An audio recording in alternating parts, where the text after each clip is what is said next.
Present. Albert, Karina Farnham. Present. Luis Garzano. Carl Parker. Yes. Christine Jacobs, present. Jason Esky. Bill Palmer.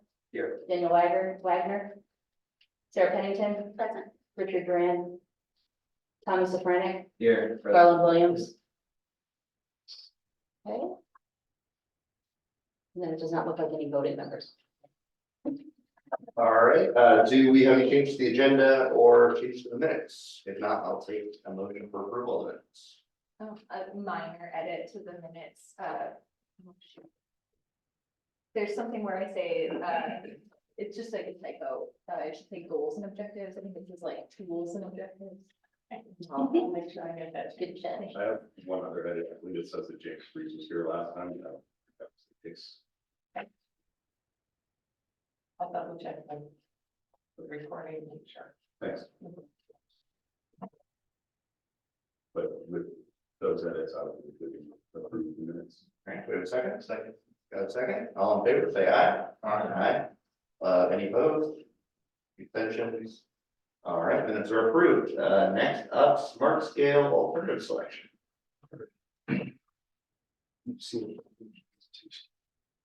Oh, you've got administration.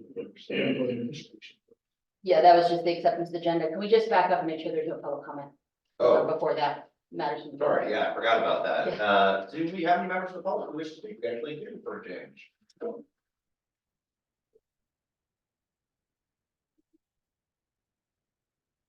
Morning, I'm Peter Krebs from the Piedmont Environmental Council.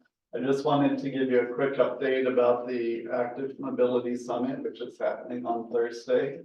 Just this morning, we had our 100th person registered, so looks like we should have good numbers. I'm also excited about the quality of the attendees. A number of you, some real celebrities like Christine and Tommy will be there. But also the mayor, there'll be a member of the board of supervisors, folks from the business community, folks from the health community, everything that we really want with the Active Mobility Alliance.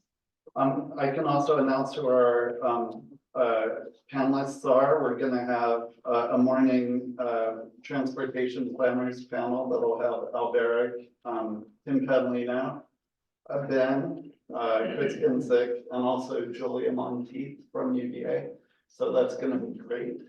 Then our community perspectives panel, I'm incredibly excited. We're going to have Pastor Ken Edwards, who's Charlottesville royalty. Super happy to have him there. Vicina Howard, who is the president of Tempting Page.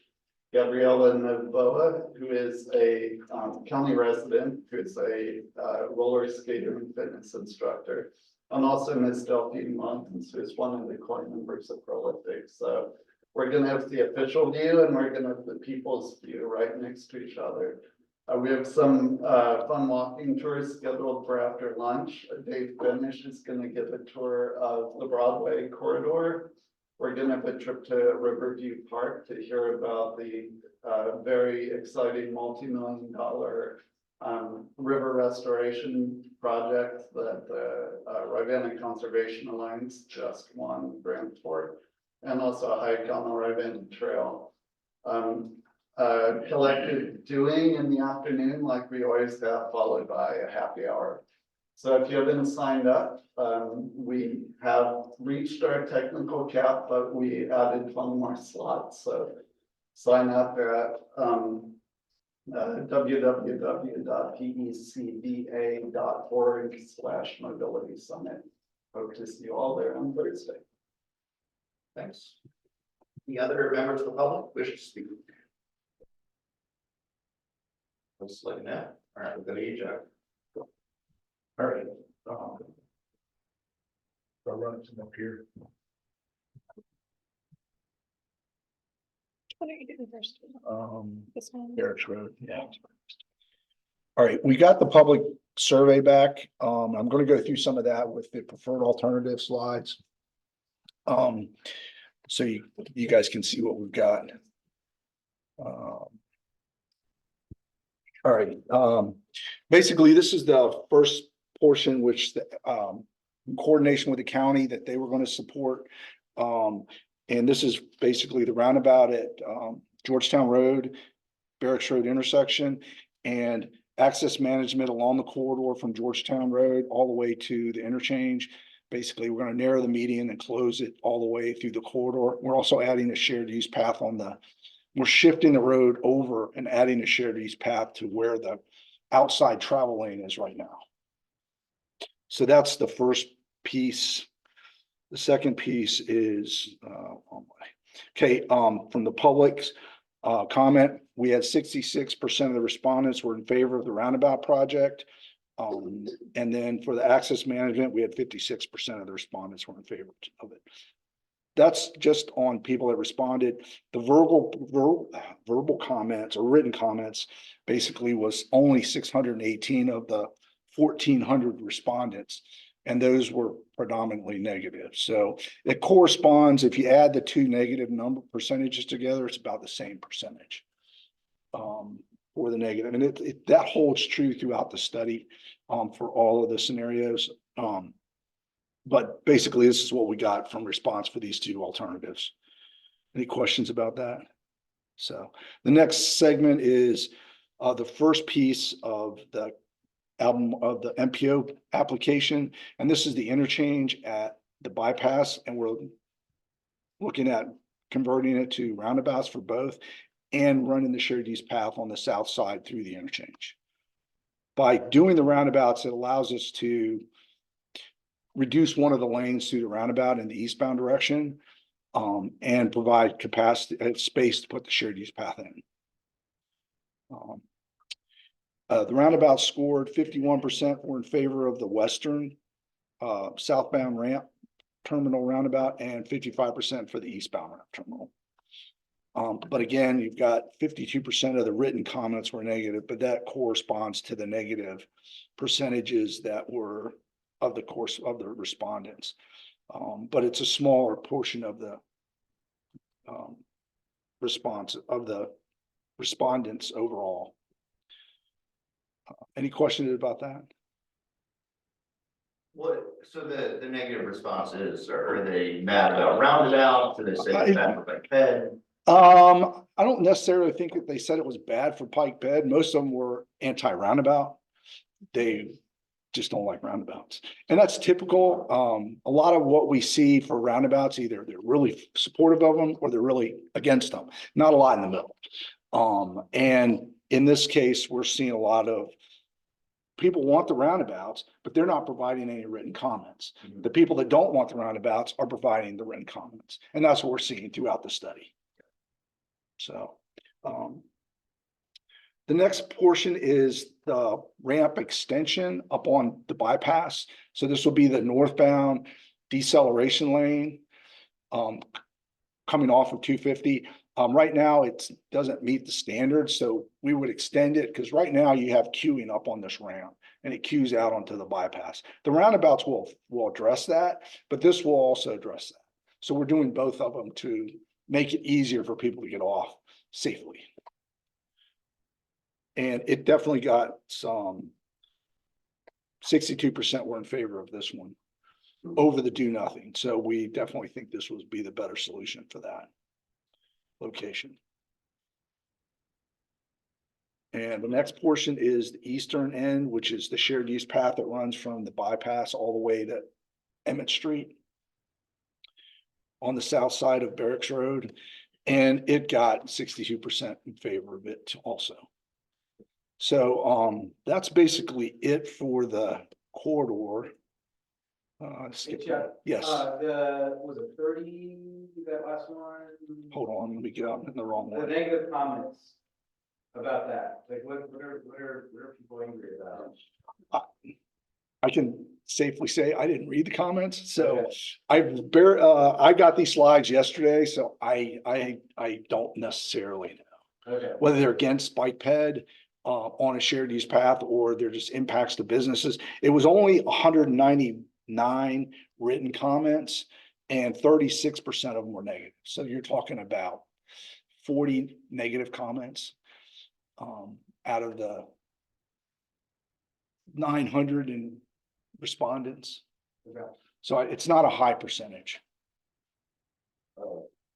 I seem to recall there being another alternative aside from the roundabouts for what we would do at those off ramps. Did we get any feedback on what the? We did, I just didn't put them on these slides. I have that slide deck. I just didn't pull it up. If you have any specific questions, I'd have to go back and pull Well, it up. I'm curious how. Most of them didn't score, they didn't score as well, overall.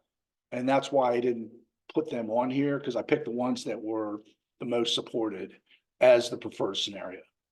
And in talking with staff and board members, they were in support of what we were doing too, of these solutions. So I feel comfortable in what we're proposing is what the best solution for the corridor.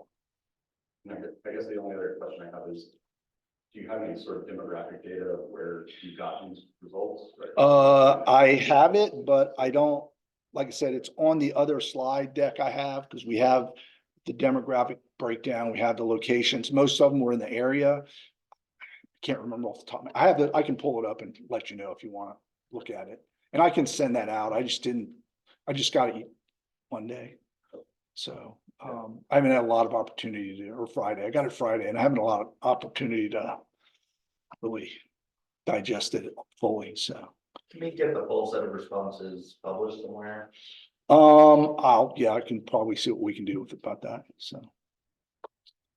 I mean, I've got the other presentation, I can put it out too. I just summarized it here for this meeting so that you guys could, otherwise we'd be here for an hour just doing this. Yeah, sure. Because it's like 5 times the number of slides, because you got each scenario and each scenario's got their evaluation. And Oh, I mean, like. polling information. responses. yeah, I can, we have that too somewhere. I'll have to go pull it.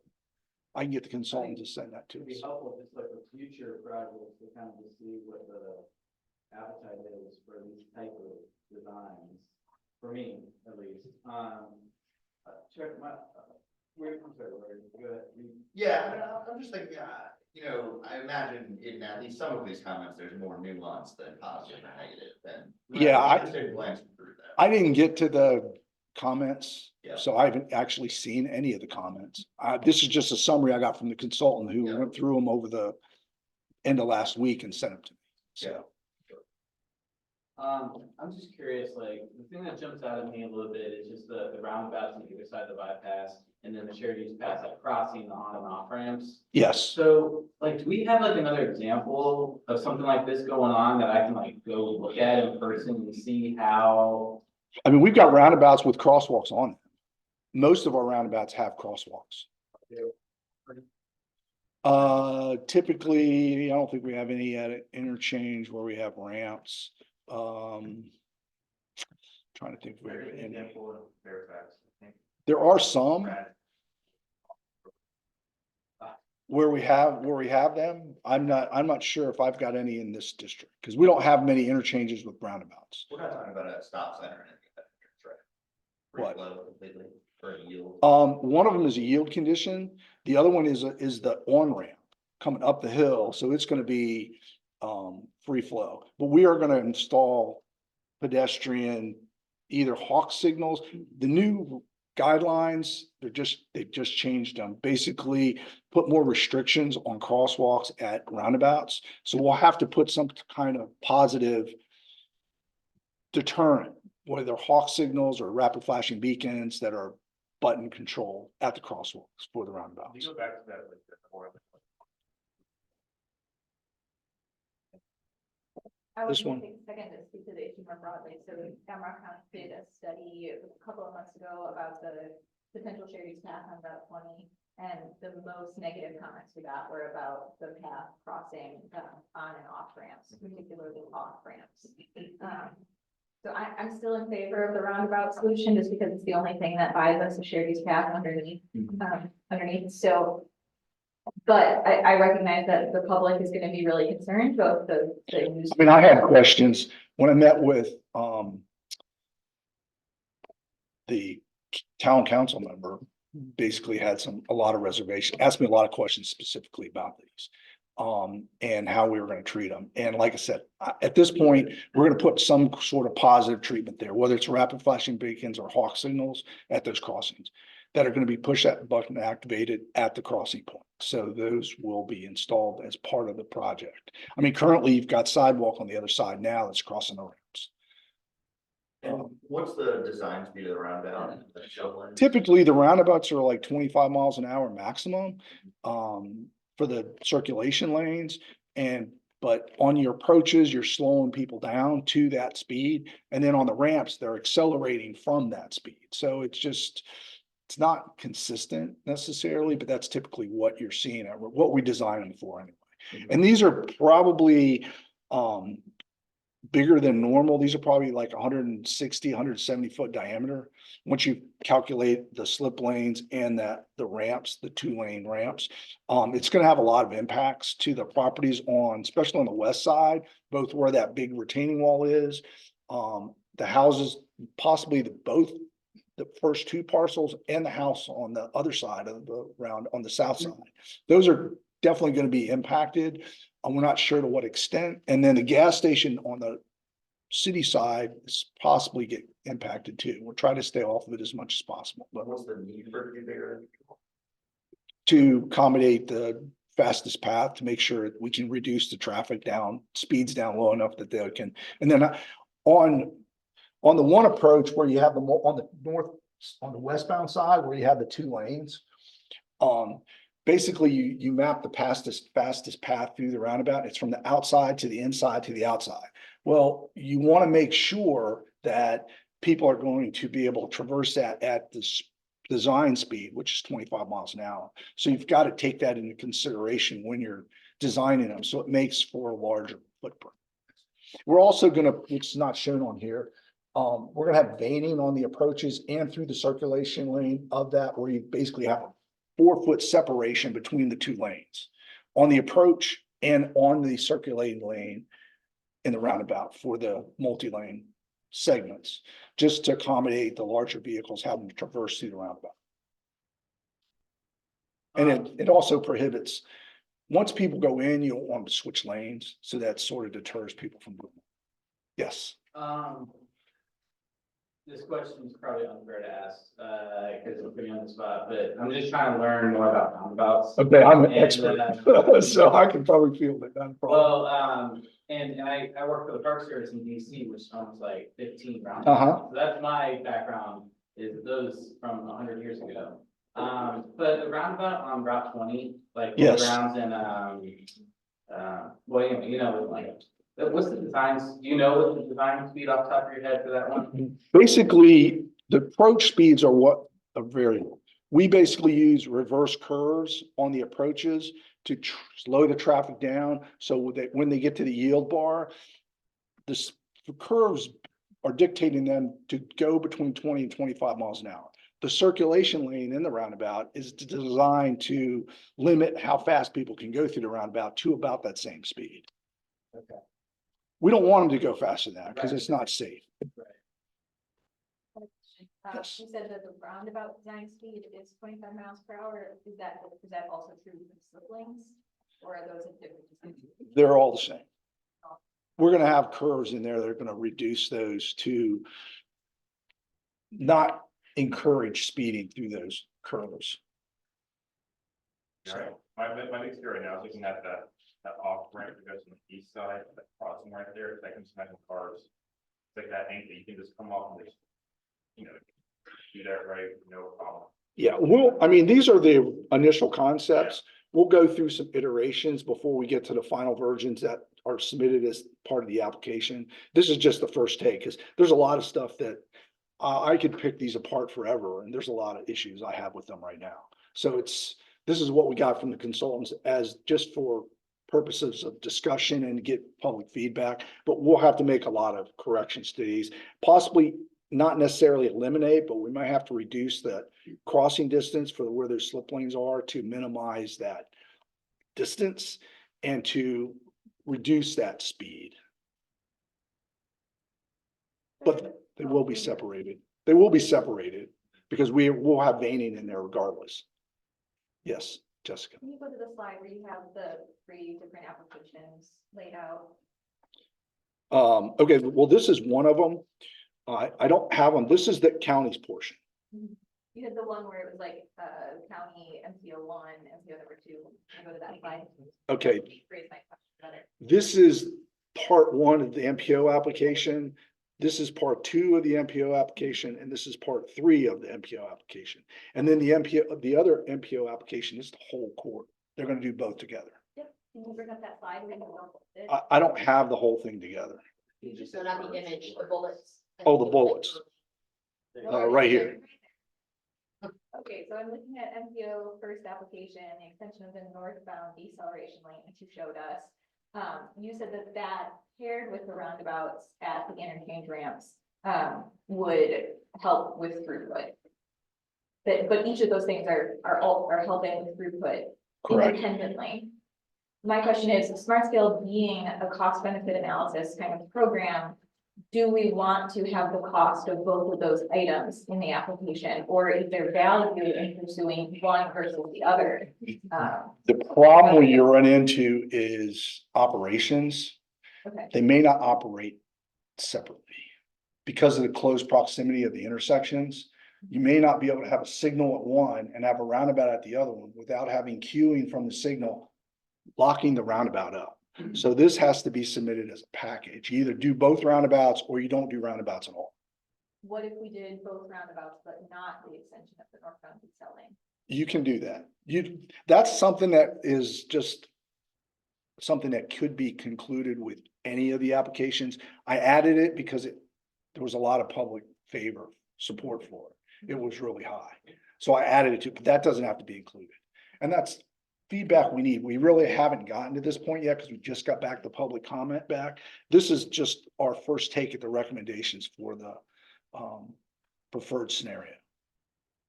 What's our timeline here to get into a? We have to have a pre-apps due by the 1st, but the final submission's not till August. So I need to know soon, but I don't need to know by pre-app. I mean, we're there. We just, the final, it can tweak a little bit. So between pre-app and final solution, we need a preferred alternative, but whether we include the extension or not is a mute. I mean, Fifth Street, we haven't even gone out for public comment yet. We're getting close to having that scheduled and ready to go, hopefully next week. But I won't even have that data till after the pre-apps due. So we're basically moving forward with assuming that the DDI is the preferred scenario for that location. Well, we haven't gotten to that point yet. Do we have alternatives for this? For Fifth Street, I have 4 alternatives.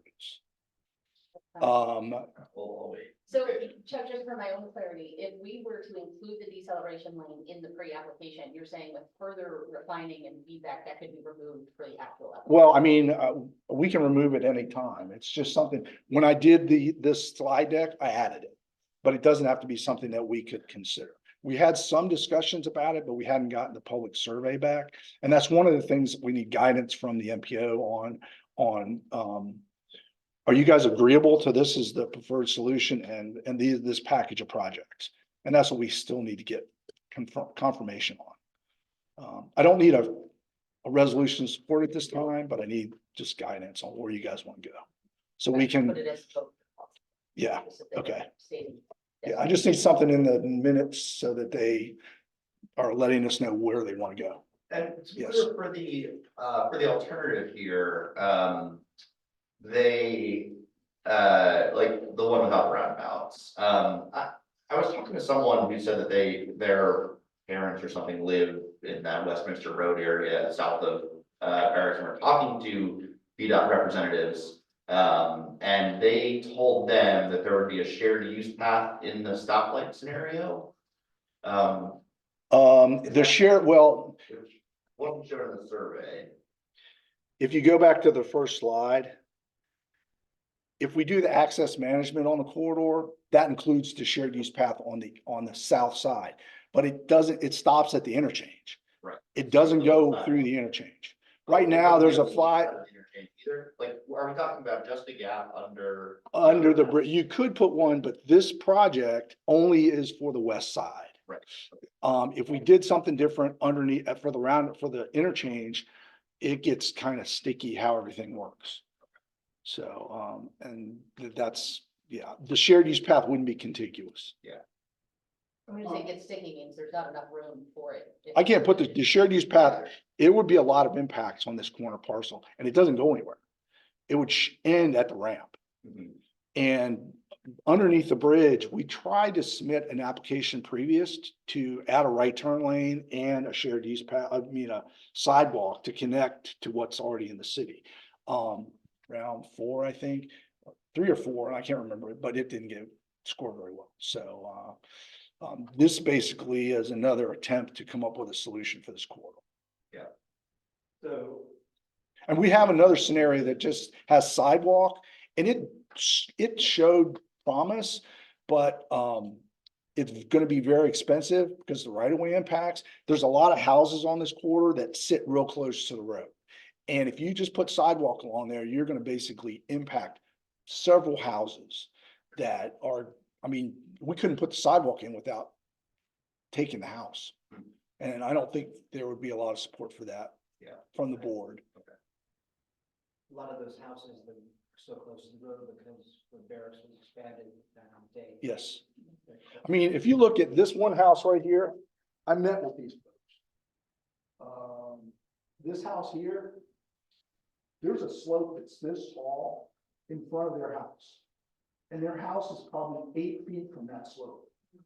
And there's on top, there's this much room behind the curb. Basically, we put a sidewalk in there, we'd be moving the break out 10 feet and then the slope down, you'd be in the house. Okay, just asking, so I'm not gonna yell at that I'm wrong. No, that's, one of the, some of the alternative scenarios of, if you didn't do this, we're add sidewalk.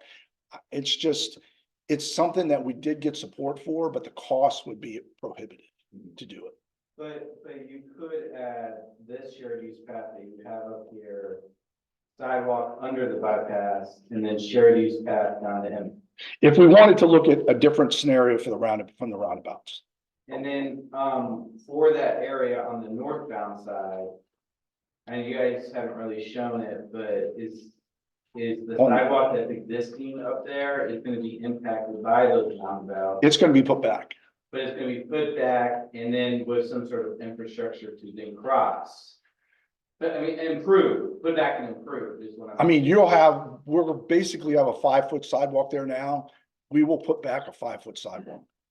And right now, it's right up against the piers and it's not gonna move. You've got basically the same thing on both sides of the road there. We're not improving what's underneath the bridge in any of these scenarios on that side. It just looked like from one of those, pictures, but again, these are. I- crude photos. Yeah, we didn't really zoom into these and get too detailed. We just wanted to get some concepts out there for people to provide some feedback on. But our intent is to maintain the sidewalk on the north side all the way through the corridor. And basically where it currently sits. Yes. Okay. Obviously, when the roundabouts are there, they're gonna impact where it's gonna go around the outside of the roundabout. Well, that's what I was gonna say, so, yeah, there's one roundabout in particular that I find. It's right by that retaining wall. On Yes, the east side, where it's gonna have to like, the slope to get up to the road. the retaining wall, once we start laying out the roundabout, we'll be taking down that retaining wall and the house. That will be taken out if we put back a retaining wall, it's gonna be shifted back a significant amount of distance from the road. And I can show you that. Where this roundabout is on this side over here. We're not, until we get better designs, this house right here, the retaining wall right here, Yeah, we're gonna basically this is gonna have to get shifted a little bit over to here to come in to get the deflection right, coming into the roundabout, so we can come in this way. We're gonna basically encroach on this property, and this property, and this property, probably significantly with this roundabout. And we're gonna have to put the sidewalk on the outside. but did you just say you have the impact the actual house? Yeah, we'll probably be taking this out. That's big wax. I'm not sure about this house, that's the one. We might be able to say this. So maybe 4 units. And then this property here is probably impacted too. And I met with these folks. They own both these properties. I didn't meet with this person. And I met with the guy who owns that house that's real close to the road. And I met with the homeowners association here, to talk about this whole thing. So, I mean, they were all amenable to it and happy. They actually, the guy who lives over here, he's happy about this. Because you can get, we're basically not gonna change where the shoulder break is now. We're gonna shift the curb line to the center where the skip lines are. So where the skip line is now, middle of the road, that's what the curb will be. And then that will free up this space all the way for the shared use. So we can put a 4-foot shoulder and then share the 8-foot shared use path and still be where we think. So you're gonna put the road, I guess, a little farther from the properties? Yes, Okay. we're gonna shift the road. In this scenario, what we're gonna do is we're gonna take, see right now, you've got a wide median here, so it's 16 feet wide. We're gonna make it 4 feet wide. That's gonna give us 12 feet to shift the road. So we're gonna shift these lanes up to away from those properties. And we're gonna put a shared use path in where that lane is now. Does that make sense? Yeah. Yeah. I mean, that's why this is, I think, is a good solution for the corridor.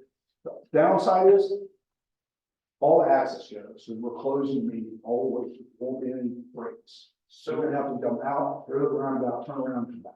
Right, and I also just want to point out, I remember Jason bringing up a good point last meeting, saying that roundabout at Georgetown potentially as a way to like slow folks down coming into the city. Correct. So I just wanted to point that out, because I remember that was something I mean, I can go back to that slide.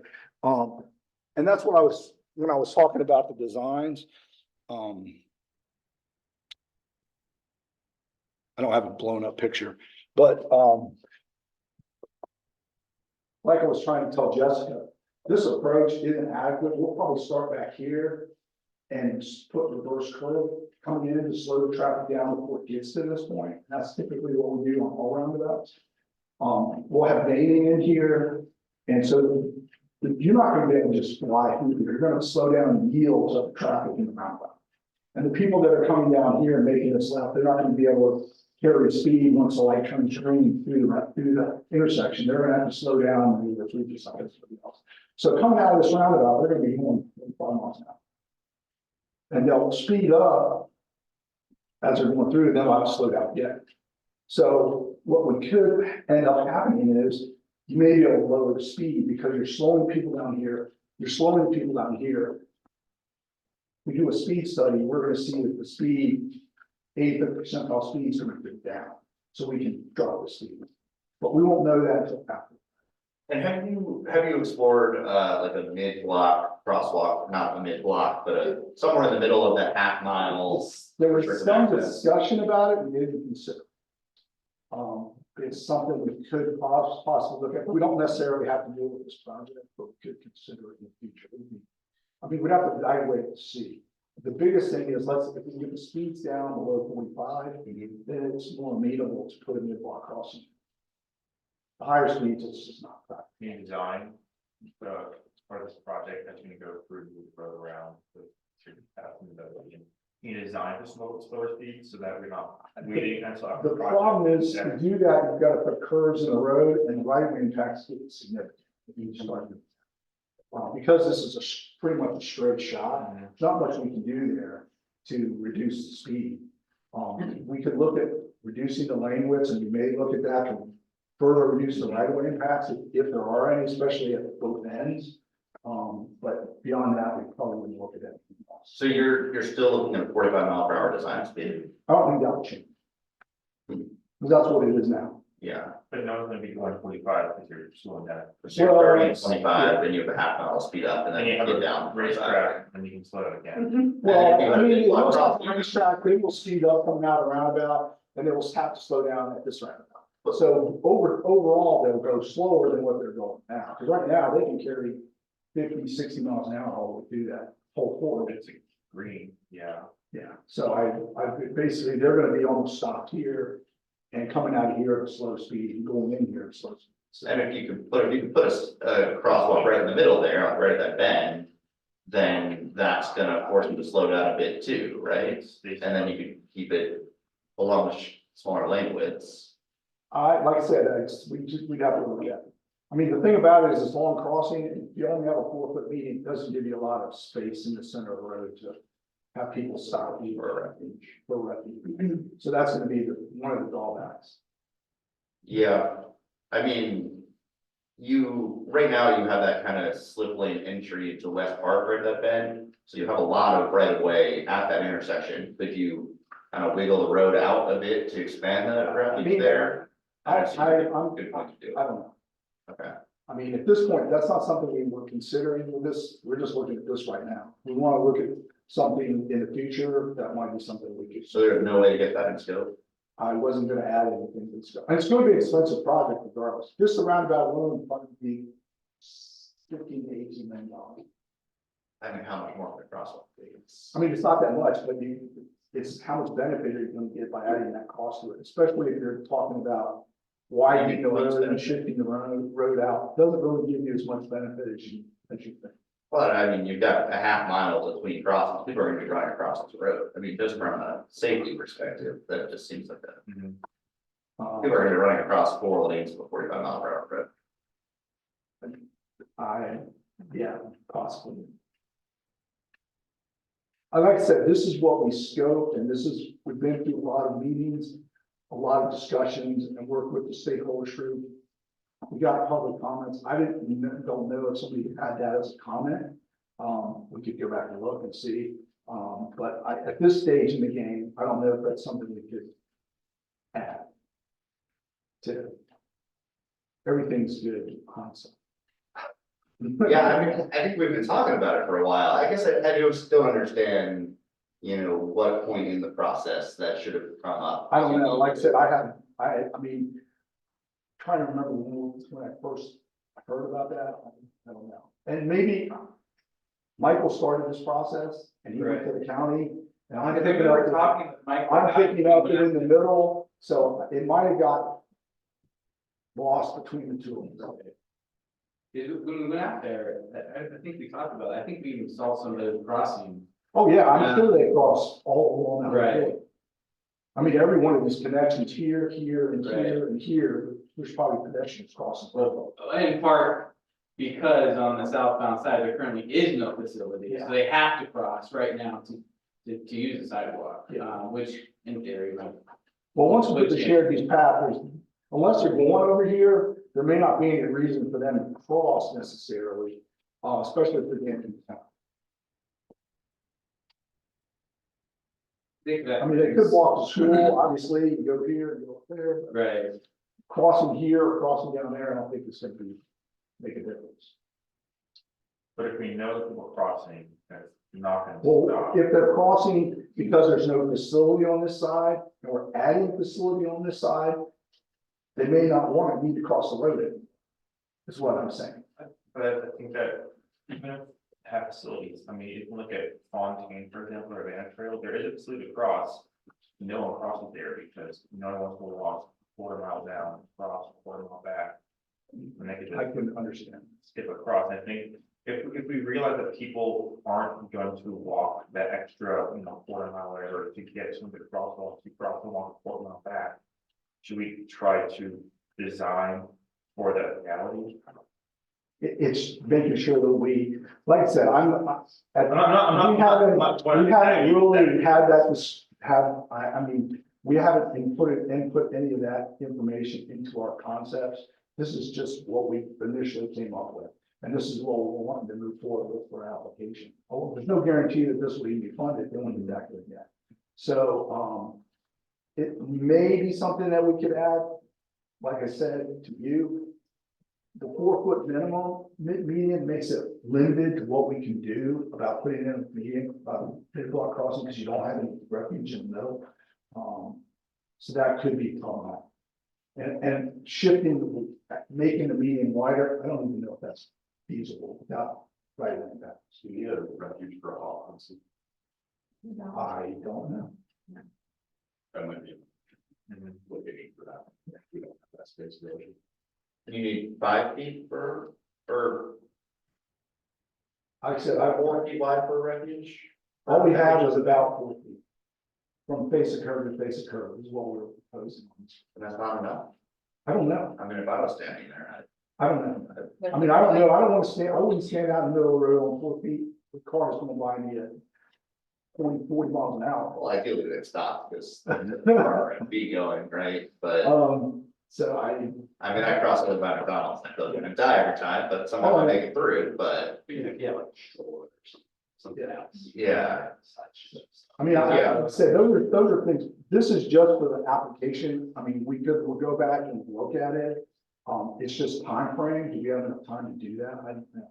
And I mean, we're getting feedback from you guys, but this is what we took to the public. We got comments from the public. We can consider it, or if the board wants to add it, we can look at it. I mean, right now, and it's not like we're designing it right away. We're just trying to get funded. So it could be something that during the public feedback process, during the design phase, it may be something that could be added. Okay, yeah, That'd be the way to get, if we do wanna avoid, if we have an operator design speed, between roundabouts that people are speeding up and then. Well, I mean, not everybody's gonna speed up, but I mean, you're coming out of roundabout, and you've got a 4-lane divided facility. People are gonna probably speed up somewhat. Now, they may not get to 45, but because they're gonna have to slow down. So, but, They may, yeah. pretty well. why wouldn't you reduce the length? Like, what, is there any reason not to? I don't know what the lane limits are right now. If there are already 11 feet, we would reduce. If they're 12 feet, we could probably get down to 11. You wouldn't reduce below 11? Well, you've got to look at the traffic vehicles that you're having in there, buses and everything else. You gotta be able to make sure they can traverse the corridor. And there's only one current bus stop on the north side, right? On the south side, there isn't currently a bus stop. And there's one in Surrey. Well, I mean, it doesn't mean there won't be in the future, especially with all the development that's happening here and here. Do you need both lanes to be 11 for buses? I mean, the bus is gonna be in the Well, right. typically from your curb, you're basically 1 foot offset, you have 11, 11-foot lane, that gives you 12 feet. If we take away make it 11 feet, and then that 1 foot is the offset from the curb. So you're technically at a 10-foot lane, but you have another foot between before you get to the curb. So, yeah, I mean, and that's how we could treat it. Like I said, I'm not the designer, so they have to follow the regulations, and then that can be something that could be worked out in design, what the actual widths are. Because we didn't take that into account. Okay, We just basically are trying to make it fit, and I'm saying that it's 11 feet, but I could be mistaken. okay. Yeah, I mean, again, I think people are gonna cross when you have half mile. I mean, So it is a long distance and crossing in the middle. It just depends on where they're going. And it could be that they're crossing because there's no facilities on the site. They Yeah, want to cross to where there are facilities. Once you put facilities, there may not be as much need for them to cross unless there's a destination. And you've got residential on both sides of the road. well, I mean, if you live in that neighborhood, right, and you wanna bike to downtown, how do you deal with here? You bike down the right lane in the 45-mile-per-hour road until you get to the Georgetown roundabout. Well, And go around the I mean, crosswalks. that's the way it is right now. I mean, right now, they're basically either riding down the road or they're riding down the sidewalk. Well, they're not. So, yeah. Yeah, we want them to with this. I nice new path we're building. I mean, there's a lot of development over here. We just, without having tremendous impact on right of way, to put facilities on both sides of the road is probably not feasible. I don't think we should put facilities on both sides. I just think we should let them get to the facilities. Yeah. But I mean, even if they're not at that crosswalk, they're still gonna have to get to the crosswalk. Yeah, but there's a difference between a third of a mile in the wrong direction on sidewalk and then 1 block. Sidewalk. Understand? All right, and then for crosswalks at the roundabouts, are you looking at anything in terms of treatments beyond an RFB or a HOP, like pavement coloring? I mean, we'll put in the crosswalks. I don't know if we have what beyond that, what we'll do. That could be something we could look at as part of the design. I said, we're gonna have the facilities there and we're gonna put some sort of active treatment there. Okay, We're not gonna probably put raised crosswalks across the ramps. But we'll look at other things that we could. Why not? I don't know. like I said, I don't know if that's something we can do. Okay, just because, It depends on what the regulations permit. Mhm. It may not be something we can do on rent. And that's, I mean. oh, you mean the off ramps? On rent. Yes, but at the Georgetown crosswalk, that could be feasible, right? Yeah, I mean, that's something that could be.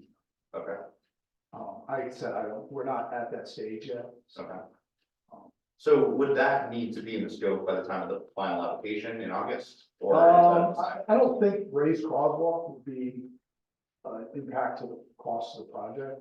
Okay, May affect drainage, depending on how the drainage goes, but that would be something that would have to be addressed, but we'll have to look at that. We're not we don't have surveys, we're not gonna have a lot of that data to be able to make that determination at this point anyway. okay, We want to try to get as much information as we can in there, but I mean, some of it at this stage doesn't matter. okay. Comment followed by question, back to this like potential crossing on the county side in between roundabouts. You had said previously, Chuck, that like we could revisit this at the design stage. My concern with saving this for the design stage is that when we get there, I know that we have to keep any changes to the project within the existing, budget, correct? Yes. Yes, so would it be possible if there are comments from the public that indicate a need or a desire for some sort of crossing in this area? Can we look at something like a hawk at Surrey Road as part of the preparation for the final? I mean, application? I'm not gonna say we could put in a hawk, but we could look at it and see what criteria we have to do to actually, whether a mid-block crossing would be appropriate at that location. Mhm. There's a form you have to fill out as part of the application process. Mhm. We may have to do that. I'm still figuring that part of it out since we changed some of the regulations, because we may have to do it at the roundabouts. But I'm not saying it can't happen. Yeah. The biggest thing is, can we physically put it there? That part I don't know. Mhm. It's more or less, yeah, I can put money in there for it, but if I can't, if there's geometric issues that don't make that possible at this location, then I can't answer that question. Well, But if the and money that's is in there, can't that decision be made at the design phase? Well, we want to make sure the scope is inclusive, and I'll have to get traffic engineering to weigh in on it. I mean, we haven't looked at it yet, as a mid-block crossing. Yeah, I think that's my request, is can we make sure that it's considered at this stage rather than waiting until design? Yeah, we can look at it. Like I said, this is just what we had gotten together with this process, and we didn't consider mid-block crossing. I think it's been discussions like you brought up, Mike is probably familiar with it. I think there was some discussion, but it never got brought up at the meetings where it was something that we added to. So I don't know if it would be easier, but even a crossing at the west end, like the entry to the west side of the underpass roundabout, right? Would still be a fair distance from the next crossing over at Cedars Ford. And it's not, still pretty far from Georgetown, but if it's any easier to do it at the roundabout because you slowed everyone down. I mean, we could look at the roundabouts. That's not something that we can rule out. I'm sorry, you mean the roundabout on the western side of the? He's talking about at these roundabouts, Yeah. or we'll maybe- consider crossings at two, Yeah, across Barracks Road on both sides. I mean, we could.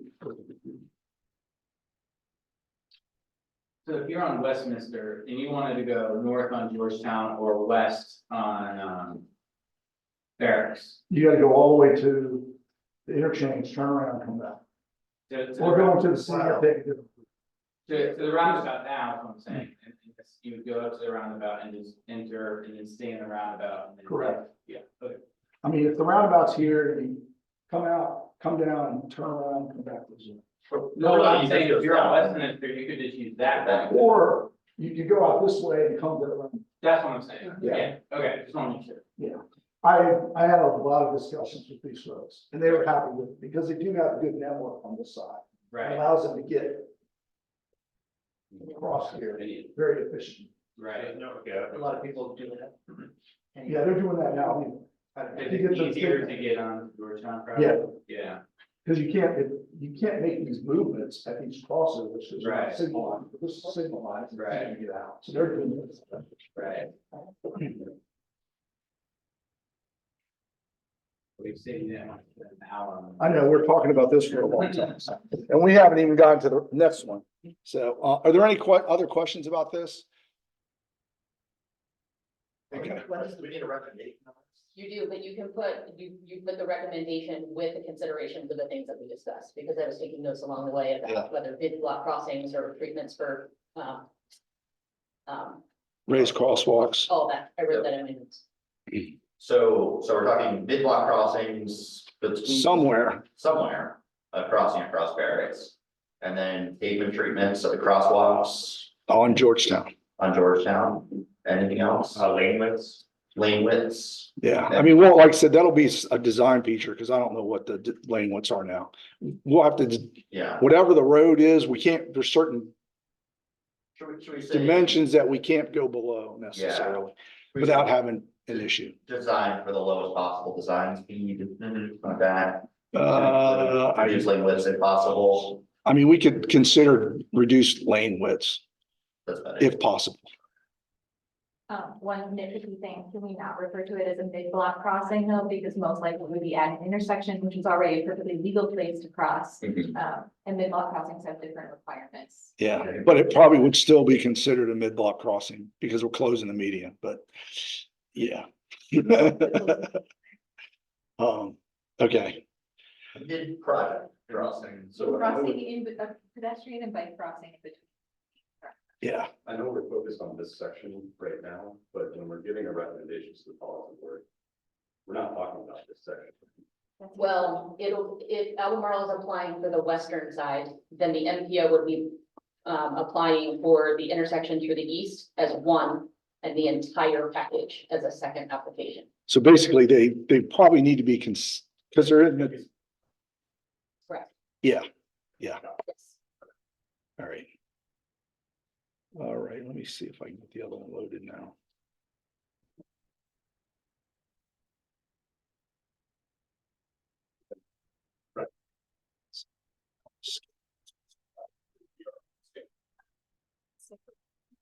You could also apply to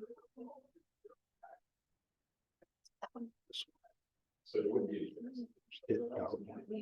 Presentation, gotcha. Couldn't find the exit, so usually I just X out of it. So do you guys want to take that action now?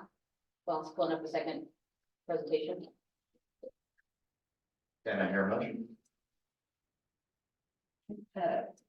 Yes, I move that we recommend that the policy board approves the design with the changes we've discussed. But We need to discuss any other piece of the intersection before you take this vote. We talked to Deb about the stuff that's in the Albemarle package, but we really haven't talked about Yeah, stuff we want to change. we go to the slide for the east side.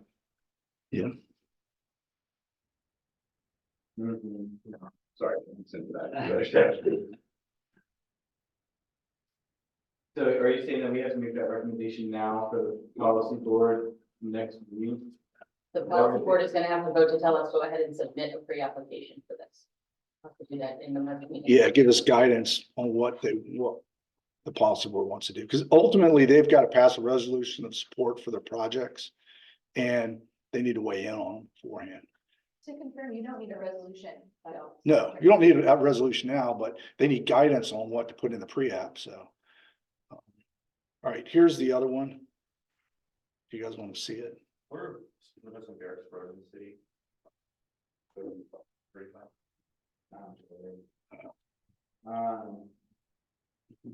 I mean, basically, we're going to the trail connection in the middle and then from the trail connection all the way to Emmett Street. And we're putting in a shared use path on the south side of the road. I think that looks really good. I like that map, I like that one. I like the one that we looked at earlier with the roundabout. I'm personally not totally sold on roundabouts at these locations. All right, Is why I lean towards, and I love to hear what you all have to say. everything we've looked at previously, in the county side, and then a small, not as wide sidewalk under the underpass, and then a shared use pass all the way to end. Yeah, right now, basically, you've got I think it's 5 foot from the face of curb to the piers on both sides of the road. That's what's under there right now, and we can't change that. I'm not saying you can change it. And so, I think the preferred alternative looks at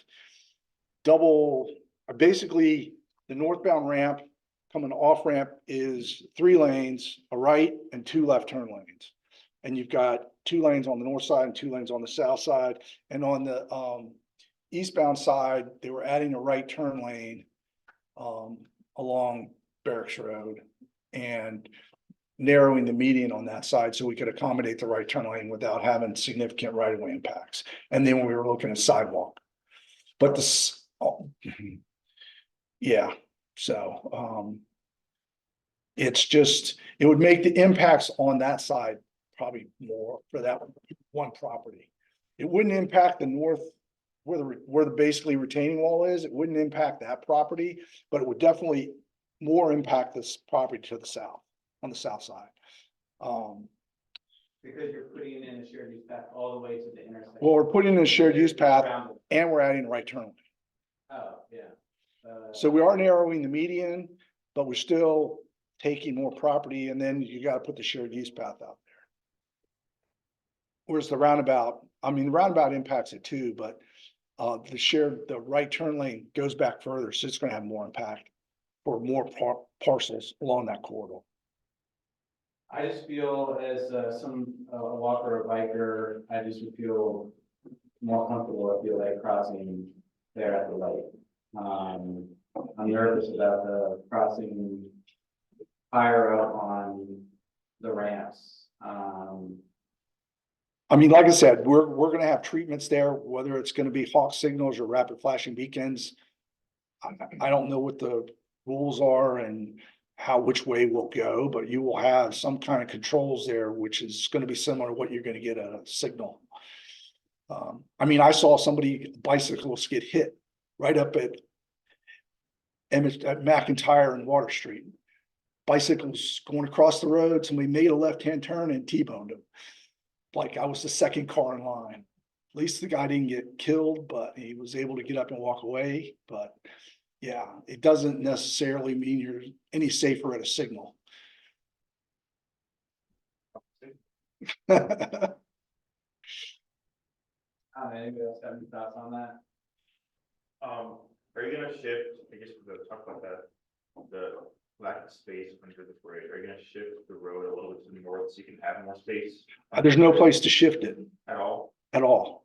The problem is you've got left turn lanes, plus you've got 2 through lanes. Yeah. That's the full width underneath the bridge. You don't have any room to shift it around. That's why I said the roundabouts, Just the lane cover. what the roundabouts allow you to do is in the eastbound direction, we take away one of those lanes. So we can shift the road to the inside, and that gives us that space on the outside to actually put a shared use path, which we don't have that space now. And we can't reduce the lanes underneath the bridge. Yeah. I think county staff are pretty supportive of the roundabout option. I think it's a very progressive idea coming from VDOT. And I think that while it feels a little scary to look at the pictures and think about crossing as a bicyclist or pedestrian crossing on those ramps, Chuck is talking about some sort of stop control for vehicles. And when you're at those ramps, you're gonna have a stop control for one direction of vehicle traffic at a time. You're only crossing 1 or 2 lanes at a time rather than crossing the entire thing all at once. And with the roundabouts physically slowing down traffic, if they work as expected, I think it's still a safer option for all road users. But you don't have a pedestrian refuge between like the on-ramp and the off-ramp, right? Is there room? Is that correct? On ramp and off ramp. Like, as you're crossing the roundabout on the south side, let's say, or wait, no, sorry, that's not right. You're right. It's one direction from. Yeah. Yeah. I mean, you're crossing one lane. There's a big island in the middle. And then there's a lane entering the roundabout, right? Well, and like I said, with this concept, I don't know if that's going to be the final solution yet. And we may be able to pull that in. We will have veining in between there. We'll have to see. Sometimes we put, raised median between those lanes, just depends. We're not at that stage yet. Once we start doing the design, we will refine that more. Yeah, But we're gonna have the crosswalks, and we can provide a refuge in the, between those lanes, we will. okay. Yeah, I mean, my view is, I think roundabouts can work if you have basically all the pedestrian improvements you can throw at it, like. Yeah. Change the texture of those crosswalks, change the color, get an I mean, RFP in there. The biggest thing is, and it's not so much on the entry lane, it's the exit lanes, because fortunately, you're only, the driver's only looking at traffic in one direction. So especially coming out, if we have something there, they're not looking at any traffic, because they're looking at the road in front of them. They're gonna see those controls and see and be alerted by there's something there. So on the entry, you cross behind the first vehicle that stops, so the second vehicle is gonna get that alert. And they're gonna have to slow down to stop anyway, so it's just a matter of, plus they're getting alerted. And you're only crossing typically one lane at a time. In one direction, If there's a refuge between the two. if there's a refuge. Well, I mean, like I said, in some of them, typically you don't have those two lanes, but we'll look at it and see if we can have a refuge if necessary, if we need to. Otherwise, you may have to cross two lanes, but we'll have to work through the logistics on that. Yeah. But still, I think it's gonna be, we can put controls up that are gonna alert the motorists that there's something happening here.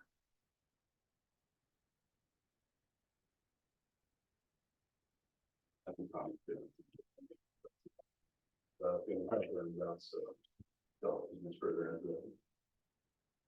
So quick question on that last bit, at Kruger, like at the Barracks Road Shopping Center, they're pretty tight on space there in the right of way, right? Like there's a retaining wall that goes to their like loading dock.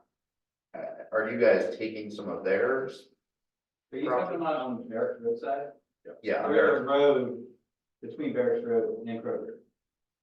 Yeah, there's a road between those two. yeah, that goes to their loading dock, yeah. Yeah, so they. So we'll take some of that. I mean, there's a sidewalk there now. We'll basically widen the sidewalk to wider sidewalk, probably 8-foot sidewalk. I forget what you guys are putting on Emmett Street off the top of my Wait, head. that's not sure use path. I mean, it'll be a shared use path all the way through there. I'm just not sure. I mean, the difference between a shared use path and a wider sidewalk is you got like 6 or 8 foot separation between the curb and the shared use path. If we can narrow that down, and put something in there that's still wider than a sidewalk, Yes. you still accommodate the same thing, but you don't have to meet the necessarily what they typically call regulations for a shared use path.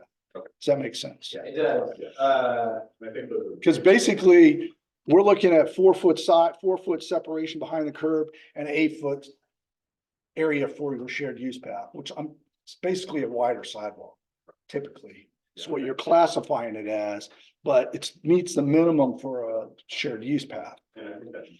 And that's what we're trying to do. Design criteria as well. Yeah. Criteria for. Because I mean, Okay. I've had this discussion with L&D and they're really hung up on what you call something because of what the design standards are. So just to make that clear, what we're calling for is 4 foot and 8 foot. So, we have motion? Sorry, I understood it, but we can happily restate it if you guys want it restated. the original motion was just, as discussed, and you're gonna codify what that means into a member of the policy board. Okay, do we have a second? Well, I'm sorry, I'm new to this. What are we seconding? I think We're giving the policy board a recommendation Direction. to move ahead with the pre-app for the Sparrows Road project with the concerns and recommendations that we've discussed. And that's, you just take all that and you give that. Memo. I The second. crossing, the three things, Okay, with it. I second. All right, let's do it. Ben Chambers, You know, Rory. Still Yes.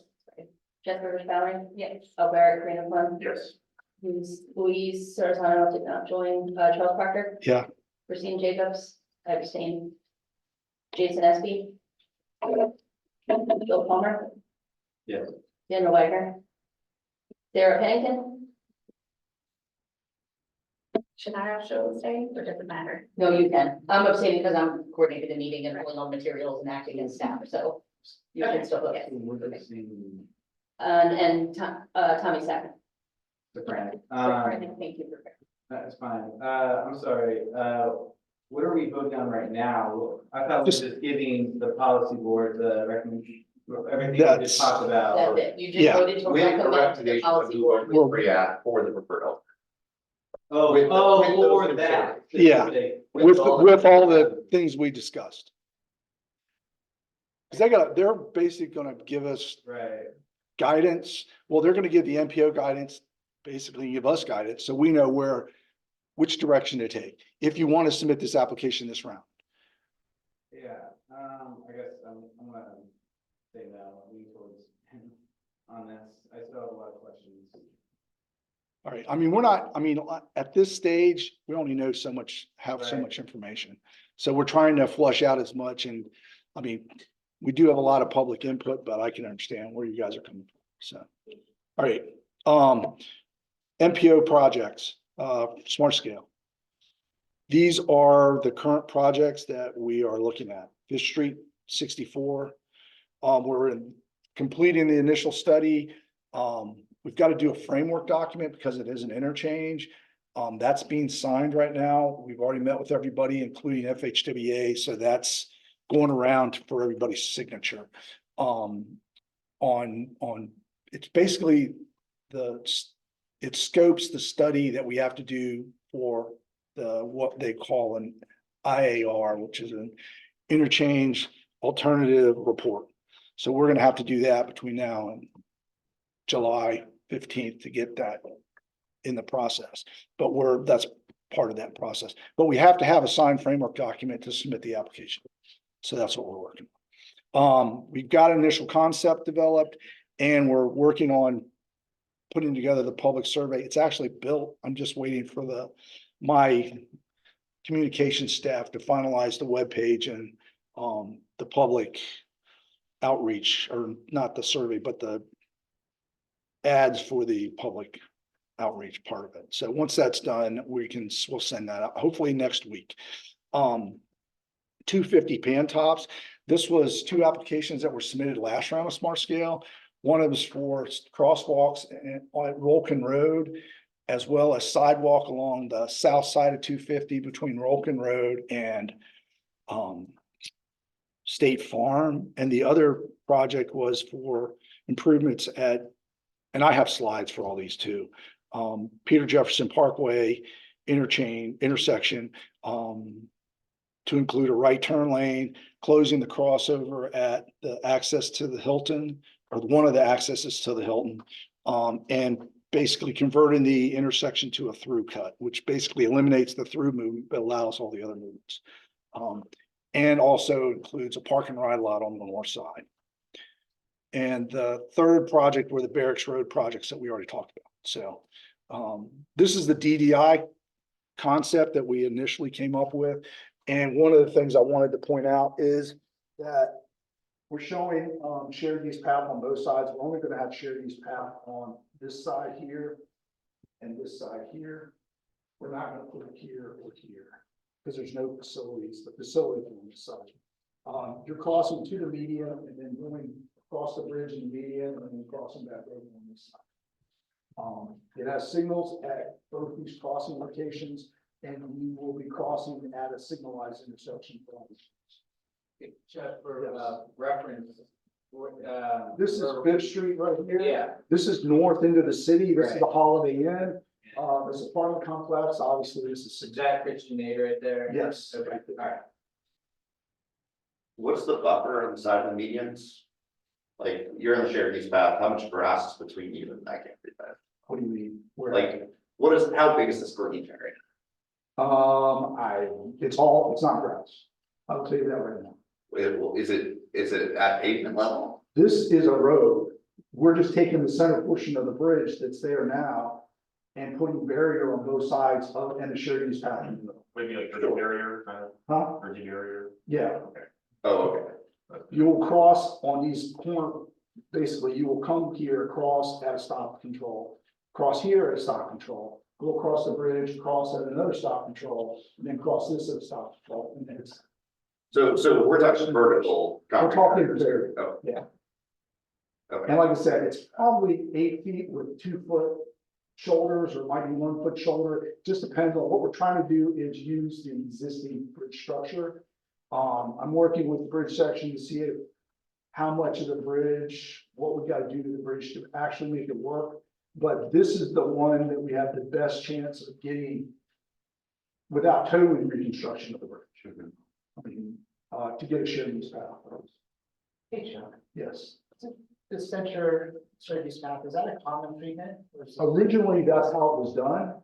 If you go back to the ones that were built in Missouri, this was basically the original concepts. With the shared use path. The DEIs. Most of them are typically, you can put it on the outside. I know at Don's Crossroads, we did consider it on the outside. We have 2 separate structures there. You don't have any span in the middle. So you can't put it across the middle unless you do a separate structure. But yeah, and I don't know if they did anything at 124, at 250 and 60.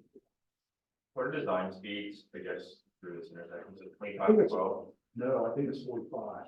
Is the design speed? Yeah, it's basically not slow. And it's, I mean, whatever's out there, they're not changing the design speed. I think it's 45.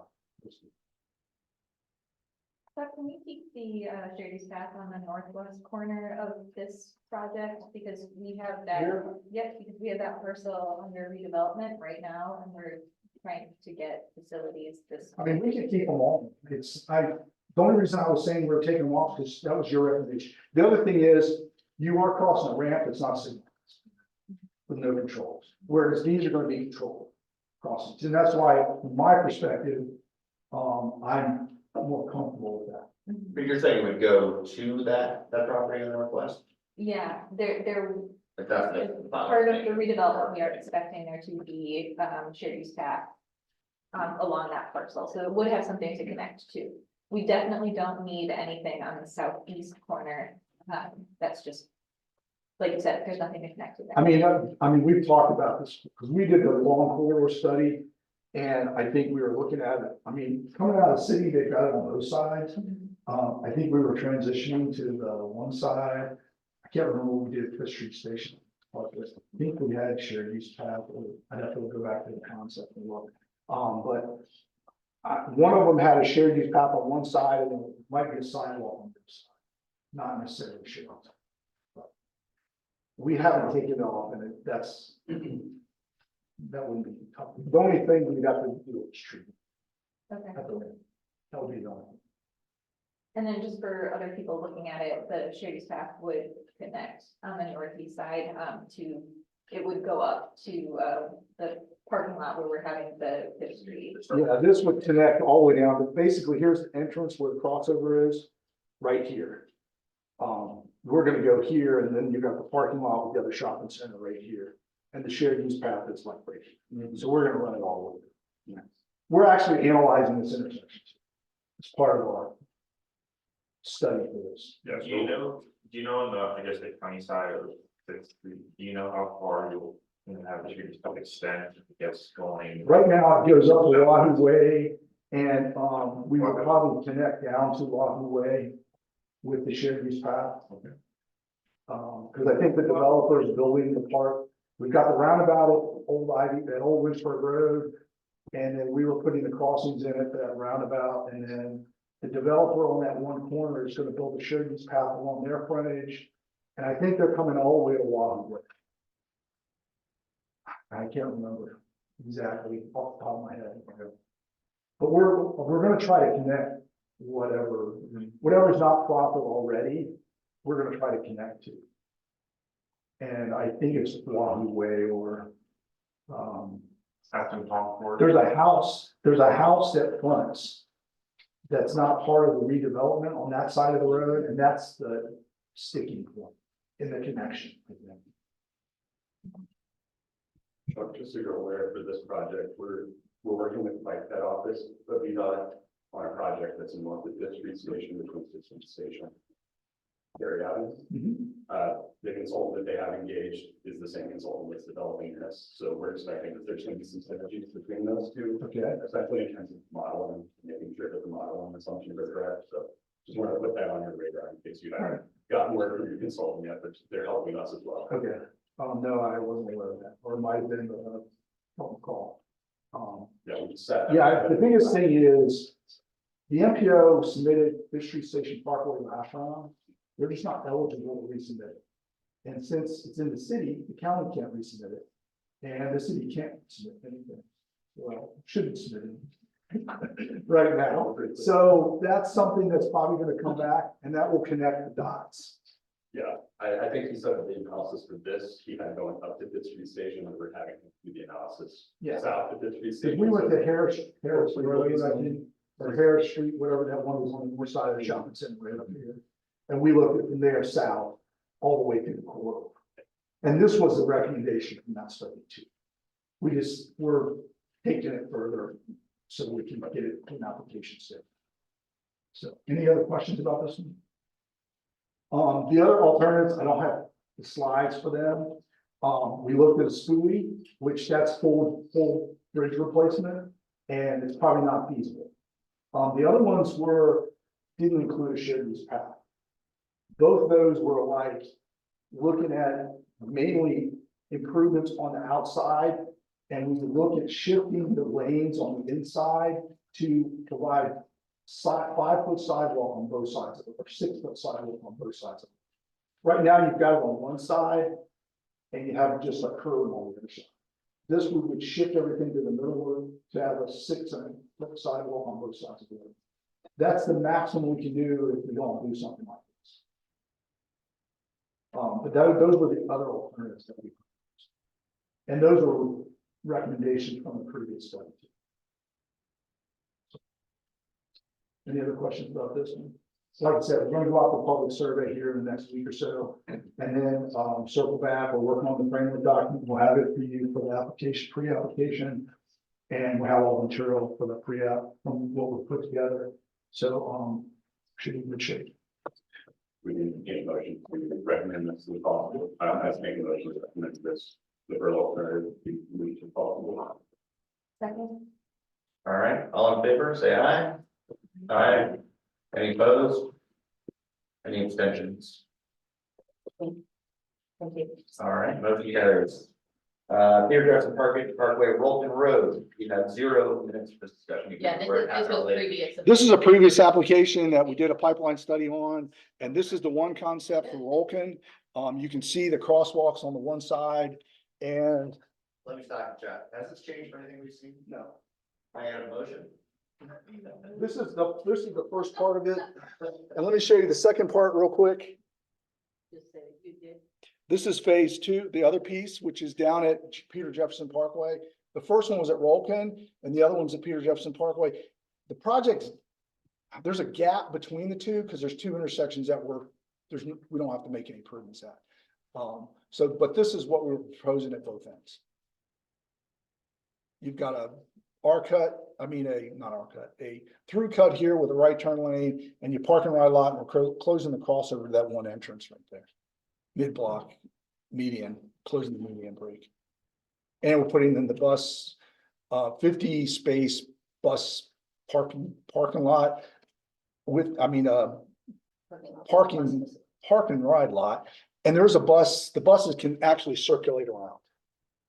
So they basically would come in here, circulate around, and come back out here. So, and there's pull off here for pedestrian pickup on the side. So, but that's what we're designing. Try to encourage people to commute and ride the bus. This is an MPO project? Yes, We only had 2 slots, I thought, right? there's 2, these are combined into one project, but you have 4 slots. Barrett, MPO is 4 slots. Everybody's got 4 slots. It didn't change the rules on that.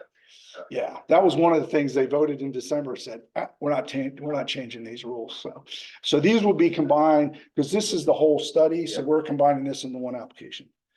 And then the last one is the Barracks Road, which you already saw those projects, that's it. Schedule, I have the Albemarle County projects, if you guys want to see those too. Like I said, we're doing 250 and Old Trail, the Rio Road, Hillsdale project, roundabout, Peanut about, Barracks Road and, Plank Road. This is the, Crozet project with the roundabout. We're actually doing some modifications to this. We're adding shared use path on the north side and a crossing on the north side. And we'll probably move the pond over to one of these parcels on the north side, one or two, I don't remember which one. But they're looking at that. Those are comments that we got from the county. So we're looking at what we can do for that as part of the, In the interest of time, can we take motion on the final MPO application, and then we can Yep. send this PowerPoint out to everybody so Sure. that you have information on the Albemarle applications? Yep. But I don't know that we're gonna have time to go through them because we have to save time for the UPW Yes. and the long range transportation. I can just give them an update on schedule. Yeah. Pre-apps are due by the 1st. Then we'll screen them and validate them, pre-screen them and pre-validate them between April and end of May. June 1st, the portal opens up again to make revisions and refine the applications. Supporting documentation all needs to be in by July 15th, and then the final application is August 1st. Deadline. So that's pretty much it for me. So which ones we need to? We need recommendation on Peter Jefferson and Rolf. The resubmission. And move that we move forward with the project as described. Second, all in favor, say aye. Aye. Any opposed? Any abstentions? All right, All right, thank you very much. thanks, Jeff. No problem. Since there is no action required on the Ivy Road, I think we should request tabling with that one, because that would have just been an update. There's no action required so that we can get to the LRTP. I can Is give that you okay? We'll talk about that a next month. minute spiel on it. Sounds good. We're getting ready to release the survey. I've got a focus group meeting with the county folks, possibly the 1st. So next month might be better because I'll have more information I can show you. Cool. Will the survey be between now and then? Probably. We're looking at it possibly in the next week, first of the following week, to get it out there. Cool. That's all I have for it. Bill, you're out. Right. So I'm actually gonna have Alan Simpson, he's gonna be sharing his screen with the presentation. I know with staff turnover, we're giving additional assistance to staff here, and I know we're about 15 minutes behind schedule, so Alan's gonna go through the list of projects here. We're gonna be pretty brief about it. Any really detailed design questions, that's more for design phase, and he'll just give an overview of where we are and those projects.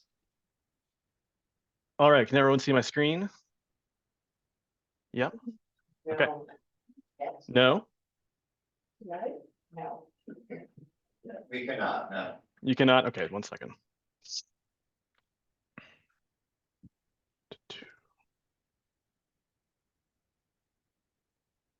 How about now? Yes. Yes. Great. All right. Thanks everyone for being here. In the interest of time, obviously, want to be mindful of everyone's time. So I'm going to try to get through this presentation efficiently. By no means do I want to rush, but we have 17 projects to kind of go over. And if we could, any questions or discussion, maybe save those for the end, unless you have any burning questions. So we're just going to give an update on where we're at with the long-range transportation plan. The focus of this presentation is going to go over the stakeholder meetings we had this month and the open house event and the feedback we heard from those, and an update on the list of priority projects. In your packet, you have a list of those projects, as well as a list of brief descriptions of each project. The list of descriptions is a little bit out of order. I apologize for that. That's pulled from one of the posters from the open house, and that was lettered for a map. So these projects are not in any particular order, so just keep that in mind. So just a quick recap of what we did this month. So we had 3 stakeholder meetings, 1 open house event. So we had a business stakeholder meeting on Friday, March 1st, public safety stakeholder meeting on the 4th, and a community partner stakeholder meeting on the 6th. We had representatives from Albemarle County, UVA Health, Visit Charlottesville, Albemarle County Police and Fire, Blue Ridge Health Department, CAT, the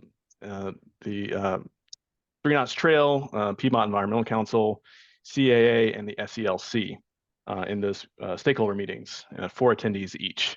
And then we had an open house event at the TJPDC lobby on Thursday, March 7th. We had 9 attendees, and we received 1 comment card from that event over 2.5 hours.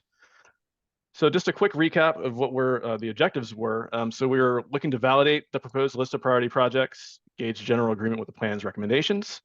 We asked stakeholders to give feedback on how they would prioritize the projects to influence the list. And when I go over the projects, you'll see on each slide, we have the priority level that we identified through the process that you have all been looped in on, the data intensive process where we basically gave a category to each road, each part of the road segment network.